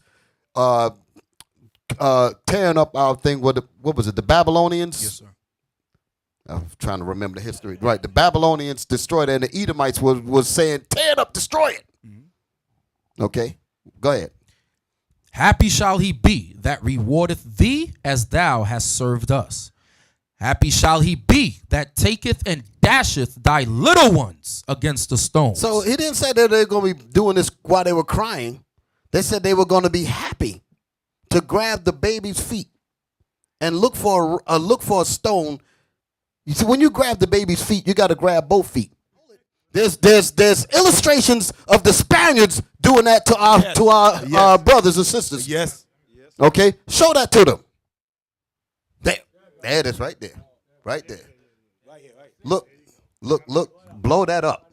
You see the white man? Get the baby. Okay, right there. That's a stone, right? That's a stone wall. Y'all see that? Take a look at it. Look at it. That's a stone wall. That's the Edomite that got one of our children in his hands. Y'all see that? Captain, where we at? Page 136. Go ahead. Moving swiftly and quietly through the night, the little band cut a swath of red, chopping down old, young, male, and female. At almost every stop, additional slaves joined them. Y'all see that? I took my station in the rear. You know what's heavy about that? Said additional slaves joined them. Our people need to see something. They need to see an example of a shepherd, people doing something, and they will come join you. And devastation wherever we went. I placed 15 or 20 of the best armed and most to be relied on in front, who generally approached the houses as fast as their horses could run. This was for two purposes: to prevent their escape and strike terror to the inhabitants. All through the terrible night, men, women, and children died. No one with a white skin was spared, except a family of poor whites who owned no slaves. Dang, you that poor white trash liver. Go ahead. Go ahead. In reading the grisly accounts of this affair, it is impossible not to extend to the victims that human sympathy the victims were unable to extend to their victims and their executioners. It is to be observed, too, that the victims were victims, more than anything else, of history and of a boomerang effect of a violent system they supported and or derived benefits from. Wait, you know what's heavy about that? There's a law about slavery. Can we get the law? In Exodus 22:16, something like that. There's a law, and Christians don't like to read this law. Ask a white Christian to explain this law to you. They're going to go, as soon as they hear it, the law's done away with in Jesus. All right, 21:16. And he that stealeth a man and selleth him, or if he be found in his hand, he shall surely be put to death. And that Turner was applying the laws of God. They said, you know what? This law needs to be enforced now. That's what he was doing. Now, somebody, Christian right now, is thinking, well, that law really seals my fate. But I'm going to rely on white man Jesus to get me. Ain't no such thing as white man Jesus. Jesus ain't going to save. Give me that in Revelation now, 13:10. Here is the precept for that law in case you're thinking that law is done away with in Jesus. Revelation chapter 13 and verse 10. He that leadeth into captivity shall go into captivity. He that killeth with the sword must be killed with the sword. Here is the patience and the faith of the saints. Hallelujah. Hallelujah. This is the mindset all of us have to have. Here is you call yourself a saint. Patiently, we must wait for that thing to come to pass. Now let's go back to Lerone Bennett. Page 136. It is to be observed, too, that the victims were victims, more than anything else, of history and of the boomerang effect of a violent system they supported and or derived benefits from. It is not true, as so many commentators have said, that Nat Turner initiated a wave of violence in Southampton. The violence was already there. Slavery was violence, and Nat Turner's acts, however regrettable they may be on a personal level, were responses to that violence and must be appraised historically, systematically, and politically. Why don't they give him a holiday? Exactly. Exactly. Was but that you know, no, there's more. You know, there's a lot of information that's coming out of that thing. You know, what that last part that they read there goes to the Jedi mind trick that they try to use on our people to make it think like, well, you're perpetrating violence. And the point is that he said that he was reacting to a system that was already violent. Right. So it's really self-defense. That's right. Exactly. Can we read on? None of this was apparent or perhaps even relevant to the white citizens of Southampton. They always play stupid, but go ahead. Who were seized with a nameless dread when the first bodies were discovered on Monday morning. Not knowing who or what was behind the killings, the citizens panicked. Imagine you waking up. They waking up and seeing dead white folks. What the hell is this? Go ahead. And they're so dumb, they don't realize that they're evil as hell. They're supposed to have dead white people all over the place. Not knowing who or what was behind the killings, The citizens panicked, fleeing to the swamps or barricading themselves in public buildings. Some left the county, several left the state. Meanwhile, Nat Turner rode on, picking up slave recruits at each stop, moving closer and closer to Jerusalem. On Monday afternoon, he reached the Parker farm, only 3 miles from Jerusalem. Turner wanted to bypass the farm and push on to the town, but his men, some of whom were groggy from periodic raids on cider stills, wanted to stop. Turner gave in, a fatal mistake. While waiting, he was attacked by a group of 18 or 20 whites who advanced with guns drawn. Turner, undaunted, counterattacked. The whites held their ground for a moment and then turned and fled. The slaves gave chase, crossed the hill, and discovered that the whites had been reinforced by a larger group from Jerusalem. Forced to give ground, the rebel leader decided to retrace his steps and recruit additional slaves. But by now, the tide was running strongly in favor of the slaveholders, who defeated the rebels at a second skirmish on Tuesday. After this encounter, Turner retired to Cabin Pond and waited for his disciples to regroup. After waiting for a day or so, he dug a cave and went into hiding. By this time, soldiers were flocking to the county from all points.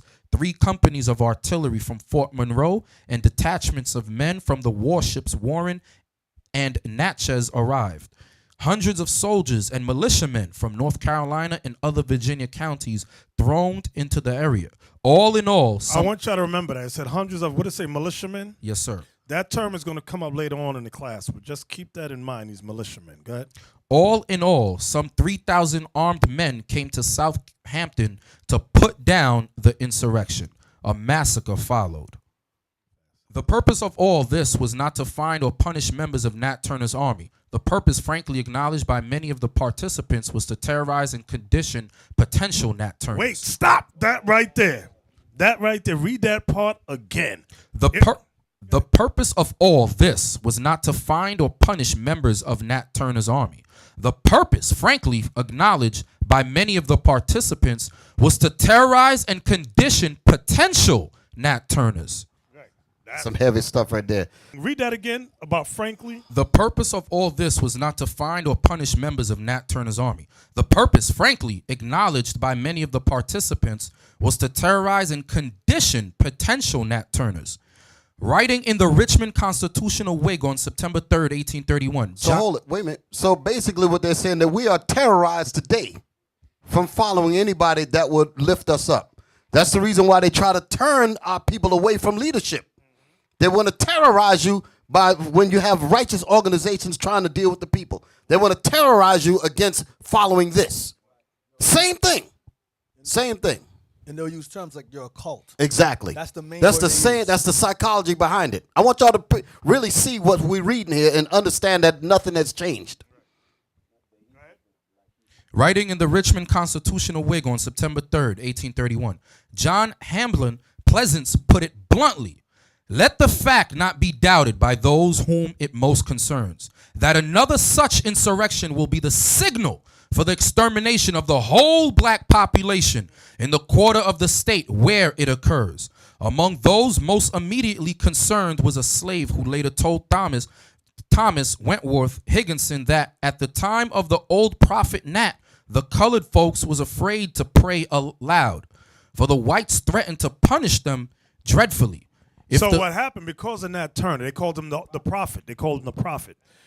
We were afraid to pray out loud because the white men was forbidding us to pray out loud to our God, the Most High. They would put us to death. Right. We were terrorized. That's what it says, letting you know that black people were terrorized. Because they didn't want us praying against them like it teaches us to do in Luke 18. Is it Luke 18? Luke 18, where Christ said, pray for the death and destruction of your enemies. No, that ain't in the Bible, That is brother. in the That Bible. can't be that. No. Now I got to get rid of that Bible then. I can't follow that. No.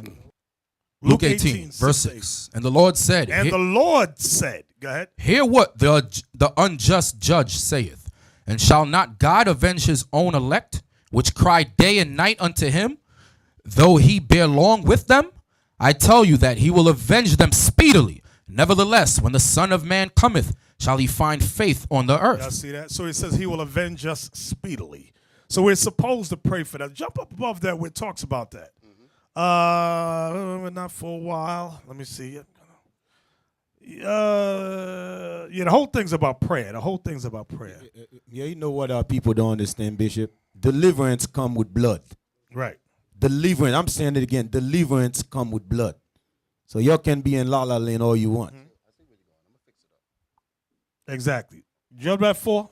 Go to verse 4, I'm sorry. Verse 4. Start at 3, I'm sorry, 3. Verse 3. And there was a widow in that city, and she came unto him, saying, Avenge me of mine adversary. That's the subject. Avenging on your adversary, which is your enemy. Go ahead. And he would not for a while. But afterward he said within himself, Though I fear not God, nor regard man, yet because this widow troubleth me, I will avenge her, lest by her continual coming she worry me. And the Lord said, Hear what the unjust judge saith. And shall not God avenge his own elect? So now Christ is comparing God to the unjust judge. And shall not God avenge what? His own elect? The Israelites. Which cry day which pray day and night unto him, though he bear long with them? I tell you that he will avenge them speedily. Nevertheless, when the Son of Man cometh, shall he find faith on the earth? You know why it says that? Nevertheless, when the Son of Man cometh, shall he find faith on the earth? From the time of Nat Turner, we were forbidden to pray out loud during that time because they didn't want us praying against our enemies, our adversaries. So now, with Christianity's onslaught, they made put in our heads that it is a sin to pray to God for vengeance against your enemies. Most black people and Latin people say, no, you're not supposed to do that. Love your enemy. I don't know. They blur the lines in scriptures. They twist scriptures. That's what they do. This is when what we're reading is going to occur. All right. I don't want no misunderstanding, no confusion. Zechariah 9, let's start at 12. Zechariah 9 and 12. Turn you to the stronghold, ye prisoners of hope. The stronghold is the Holy Bible. Go ahead. Ye prisoners of hope. We're the prisoners of hope. We're prisoners because we're in captivity and we're hoping for deliverance. Go ahead. Even today do I declare that I will render double unto thee when I have bent Judah for me. So he's going to bend the southern kingdom, starting with Judah, to do his will. Go ahead. Fill the bow with Ephraim. He's forming us into a weapon. Ephraim and the northern kingdom is going to be, we all going to be transformed into a living weapon.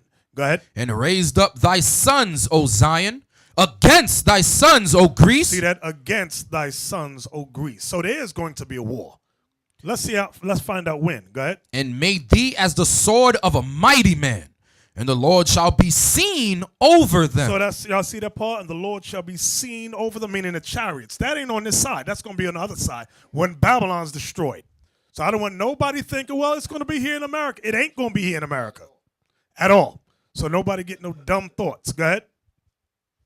And the Lord shall be seen over them, and his arrow shall go forth as the lightning, and the Lord God shall blow the trumpet, and shall go with whirlwinds of the south. See that? Those are the chariots. Go ahead. The Lord of hosts shall defend them, and they shall devour and subdue with sling stones, and they shall drink and make a noise as through wine, and they shall be filled like bowls, and as the corners of the altar. And the Lord their God shall save them in that day as the flock of his people. That's the proof. We're going to be delivered out of here. Go ahead. For they shall be as the stones of a crown, lifted up as an ensign upon his land. Right. We're going to be like the stones of a crown because we are his jewelry. Exactly. Okay. So when you have camps, you got different people out here that can't even apply love thy brother. They ain't getting part of this at all. They're going to be put to death. They're not going to be a part of any of this at all. They can't even apply basic discipline scriptures to how to deal with their own brothers. Exactly. So they're not going to see any of this. At that time of the old prophet Nat, the colored folks was afraid to pray aloud, for the whites threatened to punish them dreadfully. If the least noise was heard, the brightest and best was killed in Nat's time. When a boy, if the least noise was heard, the brightest and best were killed. So you check that out. If a child prayed, they look for the best slave and say, kill that one right there. Put him to death. You know what's heavy about that, Bishop? Something that Esau sees that we don't see. They know that all of us are not the same. They know that some of us are on different levels. Because for them to single out someone based on their actions, they're looking for any threat. And all of us don't move the same. And some of you have to be real with yourself. That's how you know how to move as a team. If you see someone has better qualities in pulling the people together, rally with him and support him. You see someone has better attributes to bring to the team, rally with them and support him. But Esau looks and says, who can pull these men together? That person is a threat. Tear him down. And that's how they target. That's how you fight a war. But Negroes, they all put themselves equal. I heard this saying when I was at my job. Too many chiefs and not enough Indians. And that's always, it's in the Israelite community also. Everybody want to be a chief. Nobody don't want to be an Indian. And that's why we all get shot down. Good point. Come on. In North Carolina, too, people feared Nat Turner more than starvation. So now they're going to compare and see what happened in North Carolina opposed to Virginia where Nat Turner was from. Go ahead. The situation in Murfreesboro was desperate. According to an eyewitness who said, it was court week, and most of our men were 12 miles away in Winton. Fear was seen in every face. Women pale and terror-stricken. Children crying for protection. Men fearful and full of foreboding, but determined to be ready for the worst. When a boy rode into the town and reported falsely that a hostile force was within 8 miles, Murfreesboro went up in hysteria. An old man keeled over and died. 2 other white men died of heart failure in the state. Was that it? No, there's more. When Turner was finally captured, guns were fired all over Southampton County.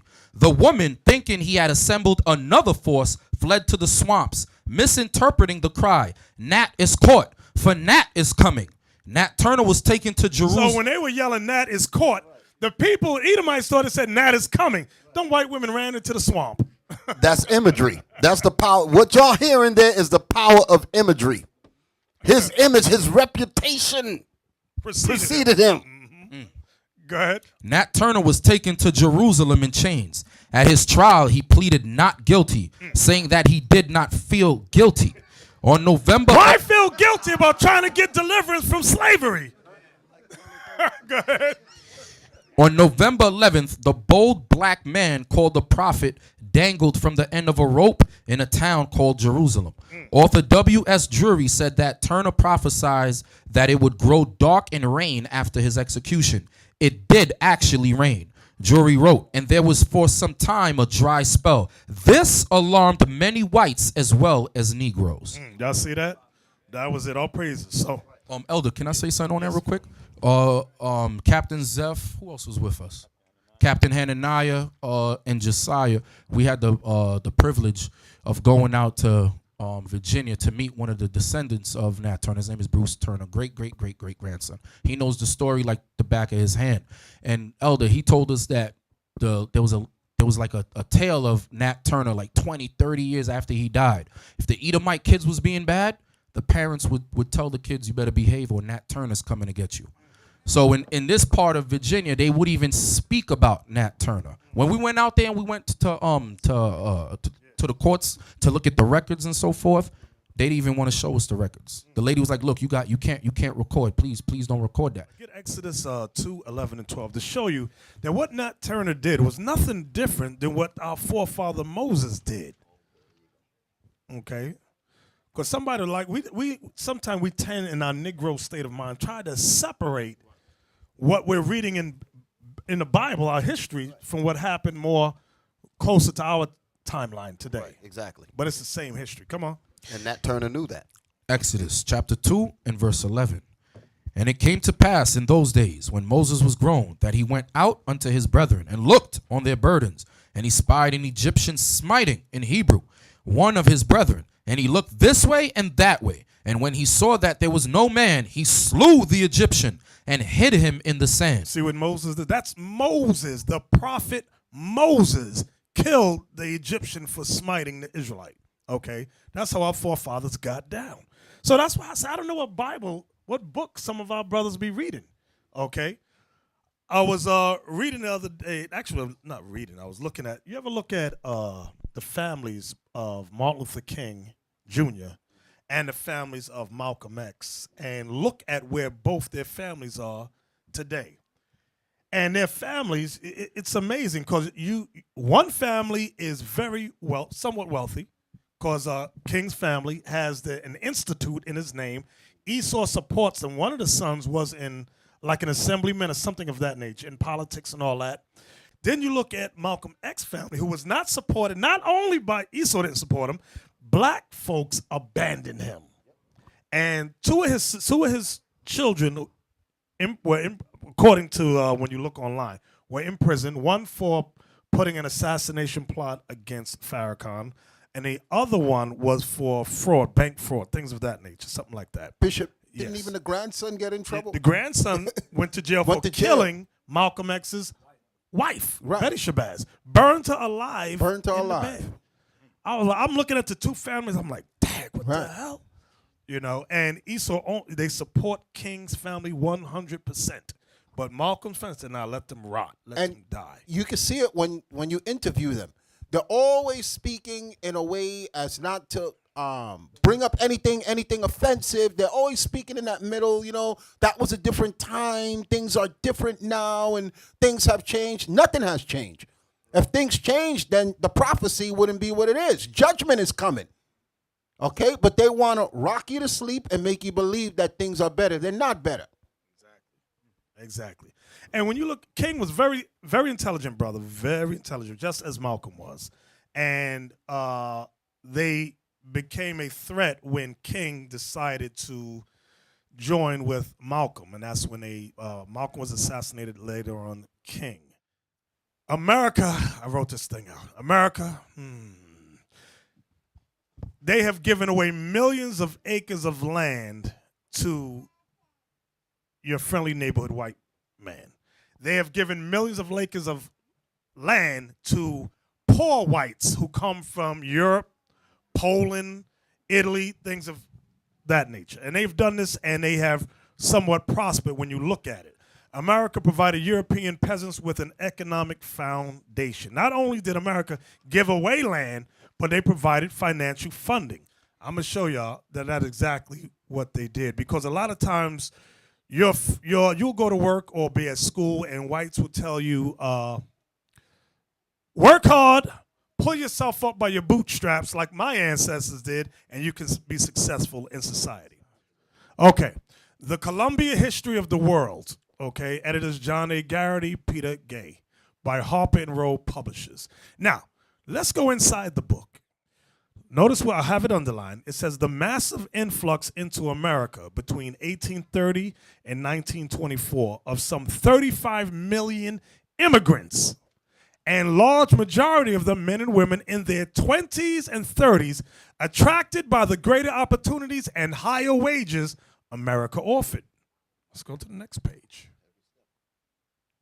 Like all industrializing countries, America needed large amounts of capital for economic growth and for the social overhead of an urban technological society.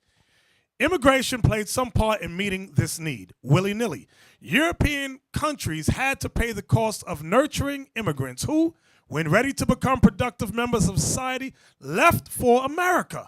In the 19th century, the subsidy this practice bestowed on the American economy amounted to at least $1,000 for each new settler.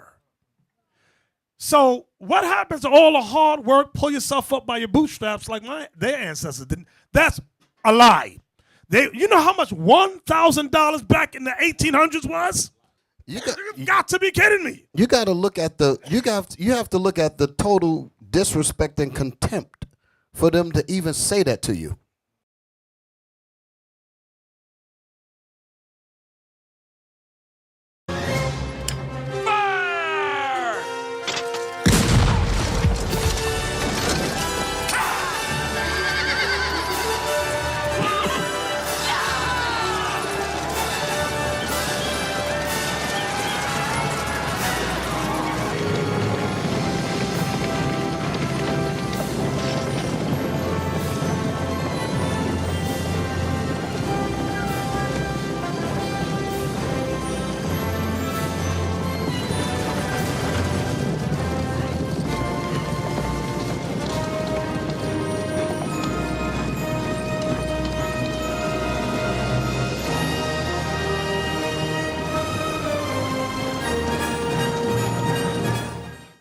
When you look at this here, and then you look around you and you see these magnificent structures and all of these nice homes and all of that stuff here. Now you get the idea where it came from. Because they did not, as they were saying, pull themselves up by their bootstraps. When they came and stole the land, they simply built on it what they stole. And that's the way you really have to look at it. So you cannot be here and being happy that you're in this condition. This is the more reason why we have to be a disciplined people and follow what our Lord and Savior told us to do so that we can get the hell out of here. Exactly. Now let's see the next video, Abiel. I want to see, it flows too, Little House. Thought I might tell you a story. Oh, please, Pa. Little House on the Prairie, the deluxe remastered edition. Kansas, here we come. Experience all 9 seasons of the groundbreaking series. You like home? Good. Because we got one now. Relive the memories As long as you do your best, Laura, we'll always be proud of you. of one courageous family that sets out on an amazing adventure and discovers a thrilling new world. On your mark. Get set. Celebrate the characters you cherish I'm Mary Inglesman, and that's Laura. and the stories you'll never forget.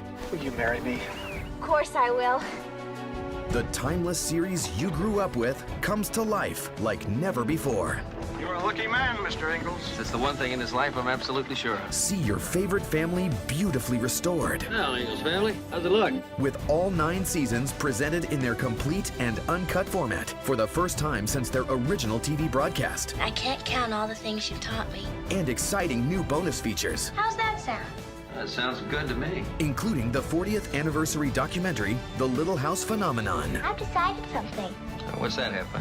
Home is the nicest word there is. Own all 9 seasons of Little House on the Prairie, Deluxe Remastered Edition. Let me tell y'all something. You might not realize it. The Ingalls family was nothing more than a family of colonial thieves. They were thieves. The whole family was thieves. Y'all didn't pick that up? They got $1,000. That's why I had to read this. I had to set it up like that. $1,000. They came over and now they settled with stolen land. And many people, black, white, Latin, everybody. I just love the Ingalls. No.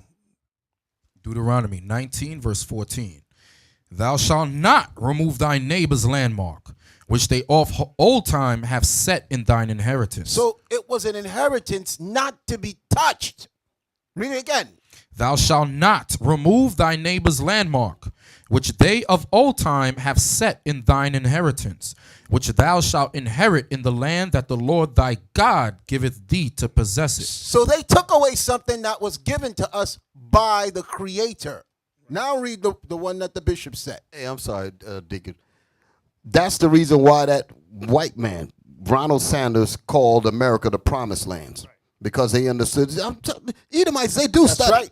That's why they call this land the Promised Land, because they're saying that Gad was promised this. That's the name of the book, Lost Tribes and Promised Lands. The person that gave those eyewitness accounts of the people he encountered in the land knew, according to what Deacon Yawasop is saying, that this was promised to these people. That's why he wrote that stuff there. Exactly. Read that. Deuteronomy 27:17. Cursed be he. What's that word? Cursed be he that removeth his neighbor's landmark. So who said these white folks is blessed? God says they are cursed. And the black woman wants to marry her? The black man wants to marry her. The black man wants to marry the white woman? God says they are cursed. But you think that's all good in Jesus. No. Y'all are crazy. Did you finish that? Yes, sir. Can I give you another one, Bishop? Yeah. Y'all gonna love this. Give me Proverbs chapter 23, verse 10. Remember what you just read. Cursed be he that removeth his neighbor's landmark. Now look at this beautiful prophecy here. Proverbs chapter 23 and verse 10. Remove not the old landmark, and enter not into the fields of the fatherless. Because when they came to take us down, the first person to die was your father. That's right. They killed the men first. They massacred the men. Okay, there was a documentary on YouTube I was watching. I couldn't even finish it. It was a long documentary where they were speaking about Wounded Knee and a few other encounters. And they detailed it of Little kids moved a little bit after they shot down the grown-ups, and they were just walking through shooting little kids in the head. Little kids were crawling under their mother to try to hide, and they would push the mother over, see the trembling child, and shoot the child. Read it again. Remove not the old landmark, and enter not into the fields of the fatherless. And this is why. Read on. For their Redeemer is mighty. He shall plead their cause with thee. And that's what we waiting on. That's what we waiting on. That's why we tell y'all don't get stupid and don't go rise up with no evil in your head saying y'all want to do things to people. The Most High is our Redeemer. He's mighty. And if you move on these people without his say-so, what you're saying is you don't believe in the scriptures. And you know what evidence of that, Deacon Asaph? When you read in the book of Numbers, when the Most High told the children of Israel to spy out the land, and Joshua and Caleb came back with a good report and said, we could take the land. But the other 10 men said, no, we can't take the land. So then the Most High was mad. So then sometime later, the men said, okay, let's go take the land. Moses said, don't go now. God is not with us. And they said, we're going to go anyway, and got put to death. Because you got to wait on the Most High's commands. You got something, Thon? Yes. Give me Sirach 34 and verse 21. About Elder mentioned earlier about how they're colonial thieves. They're also colonial murderers. Right. The Lord gonna show you that now. Sirach chapter 34 and verse 10. Now in the book by Bartolome de las Casas, he quotes this scripture because he witnessed them killing our brothers and sisters on this side of the world and taking the land. The Spaniards. Read this. He that hath no experience. No, 34 verse 21. 34 verse 21. The bread of the needy is their life. He that defraudeth him thereof is a man of blood. Read again. The bread of the needy is their life. The bread of the needy is their life, meaning our food, this land was our life. Go ahead. He that defraudeth him thereof He that takes it from him, go ahead. is a man of blood. Read the next part. It's going to explain it again. He that taketh away his neighbor's living slayeth him. That's what they did on this side of the world. He that taketh away his neighbor's living slayeth him. Go ahead. And he that defraudeth the laborer of his hire That's what Nat Turner was responding to. They had us working for them for free, laboring in the land that was stolen, and they had us working it for them for free. Read it again. And he that defraudeth the laborer of his hire is a blood shedder. That's what he saw. He's a blood shedder. And therefore, if you live by the sword, you're going to die by the sword. Like Revelation 13:10 says. Exactly. Get Micah chapter 2. We got to realize the Bible is the greatest history and prophetic book on the planet Earth. There's no other equal to this book. That's why we don't play games with the Bible. We're going to tell it to you straight. Whether your feelings get hurt, sometimes your feelings need to get hurt. You got it for me, Captain? Micah chapter 2. Woe to them that devise iniquity and work evil upon their beds. And work evil on their beds while they're sleeping. Go ahead. When the morning is light. When they get up in the morning. They practice it. They practice it. They practice the evil they devised on their bed the night before. Go ahead. Because it is in the power of their hand. They had the guns. They had what's that special gun they had? The Gatling gun. They created all kinds of new weapons. Go ahead. And they covet fields. They what fields? Covet fields. Covet means to desire wrongfully. Covet that which is not yours. Go ahead. And take them by violence. How did they take the fields of America? By violence. That's who said this? God. This is what God is prophesying to us. Come on. And houses, and take them away. So they oppress a man and his house, even a man and his heritage. So this is an oppressive man. He oppressed us and he oppresses our house. Bishop, you know what's heavy about that? All of you can remember, well, I don't know what they teach now, but I know when I was growing up in elementary school, they reinforced in our heads that the natives were so stupid they gave the land up for beads and trinkets. Right, right. Okay?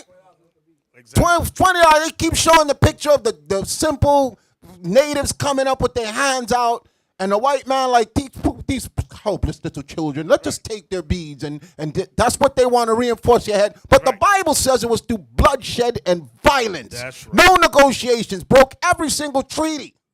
Many of these Edomite leaders, they sat down in an attempt to appear civil. Like they'd have the American Indians come up, sit down, but then they would sit down and create, present deeds of sale in incomprehensible illegal documents. That couldn't be understood. Right, could not be understood. Only they could understand it. Exactly. That's what they do. To this day, many of the descendants of these so-called pioneers or settlers receive federal subsidies. Many of them were used to set up militia groups. Remember that word. They were used to set up militia groups to ward off Native American Indians and slave revolts. Now, you're going to ask, what does that got to do with us today? It has everything to do with us today. Now, before I get to it, because I'm going to hit y'all with something. Let me get it. Let me look. So we discussed how they look us in the face and say, pull yourself up by your bootstraps, right? We discussed that, brother? Yes, sir. Okay. They will never admit that they have murdered. They have stolen. They don't admit that at all. Neither their descendants. Thomas Jefferson with his lying self. That what's the thing Thomas Jefferson wrote? The Declaration of Independence. Lie. It's a lie. You hear what I said? The Declaration of Independence is a lie. American Indians realized that back then, and so did the slaves. So this is all a lie. It said, I can't quote, we hold these truths to be self-evident, that all men are created equal. And they are endowed with certain inalienable rights. Well, let me see if I wrote it down. Inalienable rights, that among these are life, liberty, and the pursuit of happiness. That's it. That's all a lie. It had nothing to do with black people, Native Indians, Latinos, had nothing to do with us. Now, right, nothing with the 12 tribes. Now, let me show you the next video. Give me Young Turks. I want the Young Turks video because they say we're all equal, right? When we watch this video, because some of y'all in here, some of you sisters might be thinking, we are all equal. I don't know. I'm going to show you a video right now that just happened in the news. And it's going to prove out of the white man's mouth. You might not believe God, but when the white man speaketh, thou shalt believeth. And hold it now. I'm glad you said it there because I was thinking on those terms. When he comes before you, he comes, as I call it, his whiteness. He believes in that whiteness. He said, you don't understand. I got whiteness rolling with me. Y'all step back. Let me speak. He said, just let me talk to them. I don't have to bring no paperwork. No, Nina, just let me speak. Because all I have to do is talk. And they're going to just automatically follow. What do you mean, why? Because I'm white, don't you see? Let me, So that kind of, he carries that confidence with him. And it's literally reinforced when we deal with him. Exactly. It's embedded in our heads. You got the video? Okay, let's watch it. How long is it? Okay, we're going to watch the whole thing, but I want y'all. This is something that occurred in the news a few months ago. Okay, where a militia group took over a Federal Reserve park. They took over a park with guns. Watch. Last night, the feds finally moved in on the militia members illegally occupying the Malheur Wildlife Refuge, capturing some of the leadership on the outskirts of the area and engaging in a shootout with some of the other militia members, resulting in one death. Here is the overview. Ammon Bundy, the sort of, self-proclaimed leader of the organization, and 4 others, including his brother Ryan Bundy, were arrested after a traffic stop, which resulted in a gunfight. Militia member Robert Lavoy Finicum was killed in the gunfire, and Ryan Bundy was shot in the arm, although he does not appear to be seriously injured. 2 other militia leaders were arrested separately, and a third, John Eric Ritzheimer, turned himself in to authorities in Arizona. He got there really fast. No, I'm joking. He'd been there before. So we do have mugshots of some, not all of the people who were arrested just last night, but you're seeing a good number there, including the Bundy brothers in the top left. Yes. First of all, I'll just jump in right there with the last graphic that John had there. One of the militia leaders arrested in Arizona. What the hell is he doing in Arizona? Yeah. Like, this is amazing to me. Well, there have been crazy open borders basically this entire time. They're going into town. No, but they're buying supplies. They went and bought groceries. So the thing that amazed me is I kept reading and reading, trying to figure out how are these guys contained earlier, before the shootout. Now we have more details because of the, I don't even know if it's fair to call it a shootout. One guy got killed because he charged the cops, okay, because of the rest. And then when you read into the details, you find out, no, they're free to come and go. Dude goes to Arizona. Nobody arrests them. Yeah. They go get groceries. Nobody arrests them. Well, they go talk to they say they went and talked to the federal authorities, the FBI, unarmed. They'd have conversations with them. Yeah, Well, early FBI, no. If you're having a conversation with a dude who took over federal property with a weapon, here's the conversation. Here how that conversation goes. You're under arrest. That's how that conversation goes. This story is the definition of white privilege. And if you don't see that you got white privilege, well, you have it and don't realize it. Yeah. Which is the whole point. Now, eventually, this Finicum guy got shot. Let John give you all the details. Yeah. And then I want to come back with some of the privileges that they had that no one else in the country would be afforded. Yeah. I mean, look, I think it's easy to criticize, but I think that they were doing a classic starve out where you just really hope that they don't buy enough groceries for all of them to eat. That's what the government does. They lock them down, they starve them out. They don't eat with them. Necessarily. But yeah, we do have the details on Lavoy, which we'll get to in just a second. But right off the bat, we have a commentary by Head Bundy, Cliven Bundy, political leader apparently now, who says this is a total disaster to be happening in America where we have federal people killing innocent people. He defines innocent differently than I do, I think. We believe that these federal people shouldn't even be there in that state and be in that county and have anything to do with this issue. Well, I feel that way about a different group than the federal people. I have some sons and other people there trying to protect our rights and liberties and freedoms, and now we've got one killed, and all I can say is he's sacrificed for a good purpose. Agree to disagree on that. Now, in terms of the reaction from the militia members. So the militia members find out that Lavoy has been shot, and there's immediately both an uproar in the militia circles right there in Oregon and around the country, but then we also have sort of different ideas of exactly what happened to him, and it took a little while for the real story to come out. So first, here is video released by militiamen in Oregon when they find out that one of their own has been killed in a shootout with the police. Media has been ordered to leave. That means they're coming to kill us, and they don't want them to see that. They're going to murder all of us, and the medias are cowards. Stay and show the truth! Show the truth! Media's been waiting for a bloodbath this whole time we've been here. Now there's going to be one, and they're running. They're told to run because the feds don't want to know who's murdering us. American people better wake up, get here, and fight for your country. Right now, it is on. What you gonna do? What you gonna do when the militia comes after you, FBI? All you military that's been fighting for your country overseas, you can fight for your country right here in America. Get here, get some. This is history in the making. There are no laws in this United States now. This is a free-for-all Armageddon. Any Leo or military or law enforcement or feds that stand up and fuck their oath, don't abide by their oath, are the enemy. If they stop you from getting here, kill them!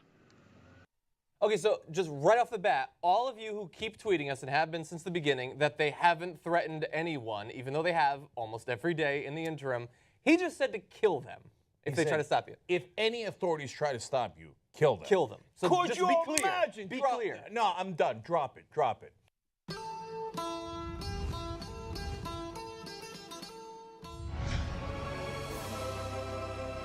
Could you imagine if armed black people looked at a camera and said, if the cops stop you at all, kill them?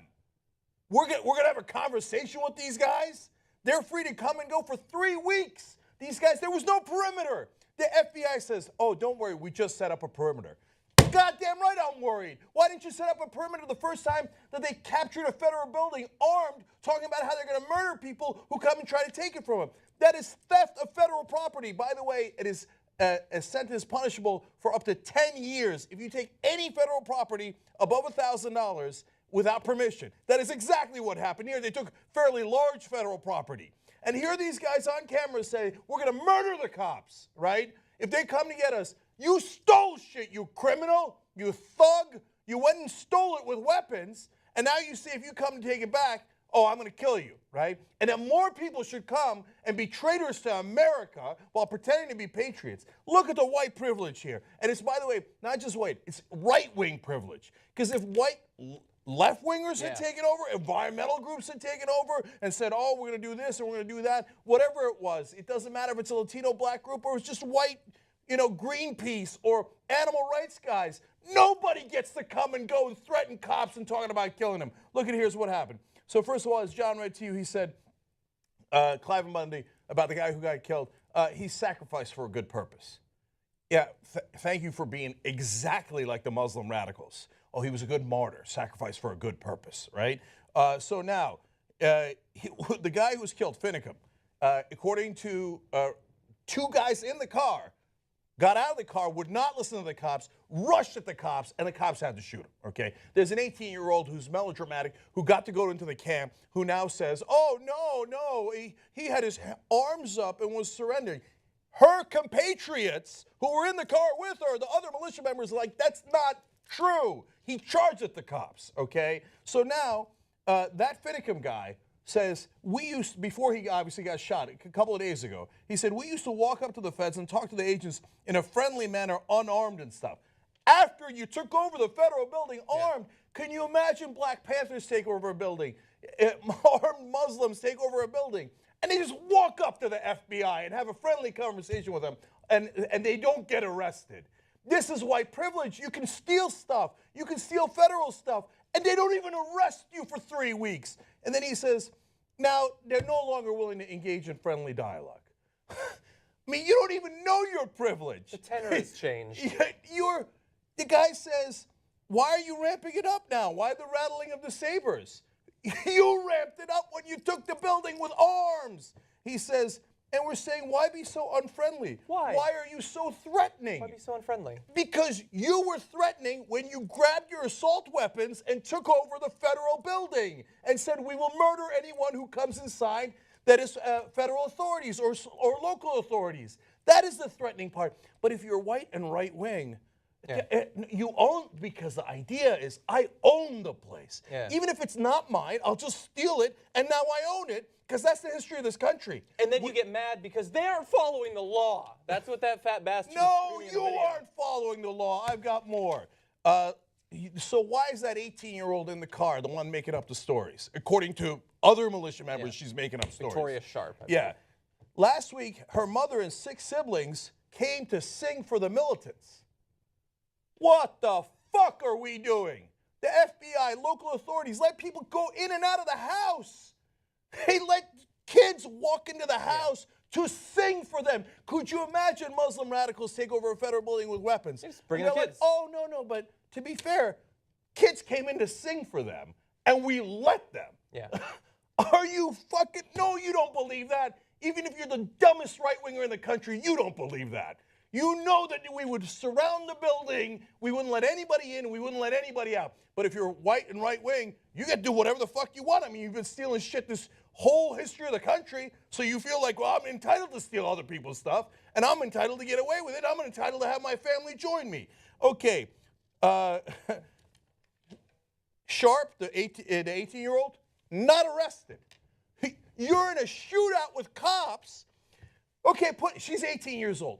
You're telling me, the black girls at that pool in Texas, you remember? We got thrown around. Right. They were teenagers. They were under 18. They're at a pool party. They get thrown around like this. You're a fucking black girl, so we throw you around like this. You're a white girl in a shootout with cops, and you walk away. You walk away. White privilege, you don't get it, because you feel like I own this country. I can do whatever the fuck I want. I can tell cops I'm going to murder them. I can have one of my buddies get in a shootout with the cops, and I walk the fuck away.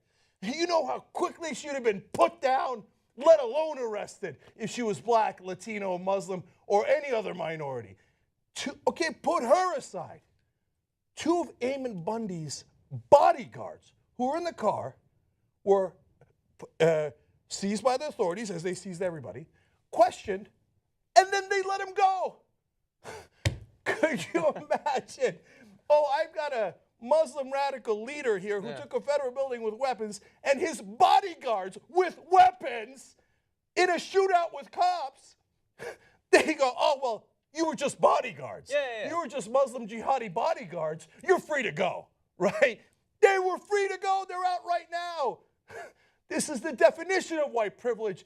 And by the way, again, right wing, no way if it's a Greenpeace people or other people that they let them go. If it's a Berkeley no student, way. they get pepper sprayed from an inch away. We understand that. Oh, I mean, you're a protester on a college campus and you're left wing. You're protesting war. They're going to put you down. They're going to pepper spray you. They're going to mace you. They might shoot you. But they're not going to let you walk away if you're armed. Yeah. You know what, by the way, everyone involved in those cars, if they're not white right-wingers, you know what happens to them?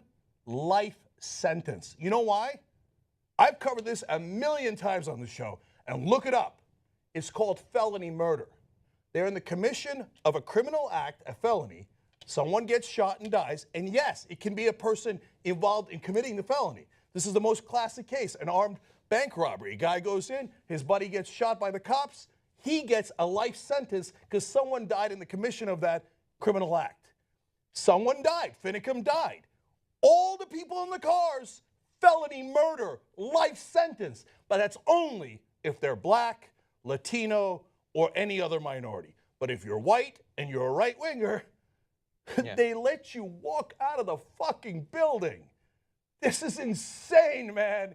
There's 2 different laws in the country, and we walk around and pretend it isn't. Why am I so angry today? Because in my infinite foolishness and naivete, I didn't realize it was this bad. After all of this, I thought, no, they must have a perimeter around the place. They must arrest the bodyguards. Of course you arrest the bodyguards and put them in jail.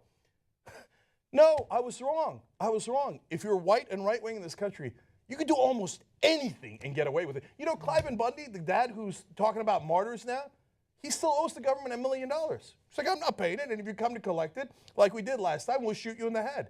Can you imagine a black man owes $10 rather than $1 million to the federal authorities or state authorities, and he says, no, you can't collect the $10 I owe you because I'll shoot you in the head if you do.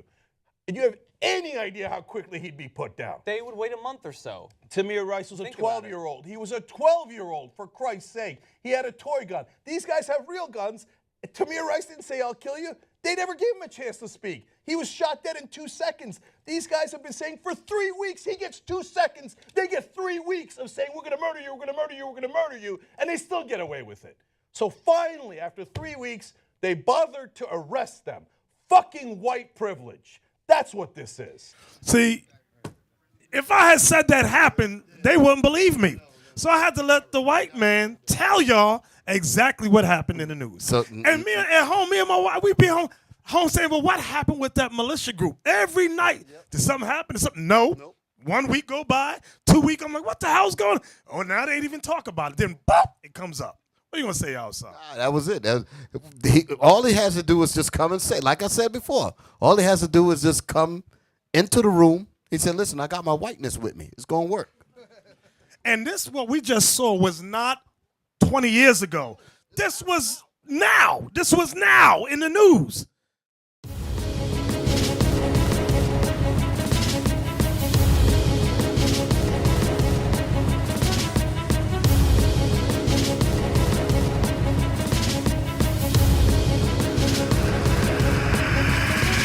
Shalom, Israel. I'm Elder Nathaniel, Israel United in Christ. YouTube likes to shut our channels down, as some of you have noticed, ever so often. Subscribing to join IUIC will assure you will always stay connected to our YouTube accounts. We want to do our best to make sure this truth gets out. Please click and join our subscriber YouTube channel called Join IUIC to stay linked to all of our videos. So again, please make sure you subscribe to this Join IUIC channel to get your latest updates from all our YouTube channels. Shalom.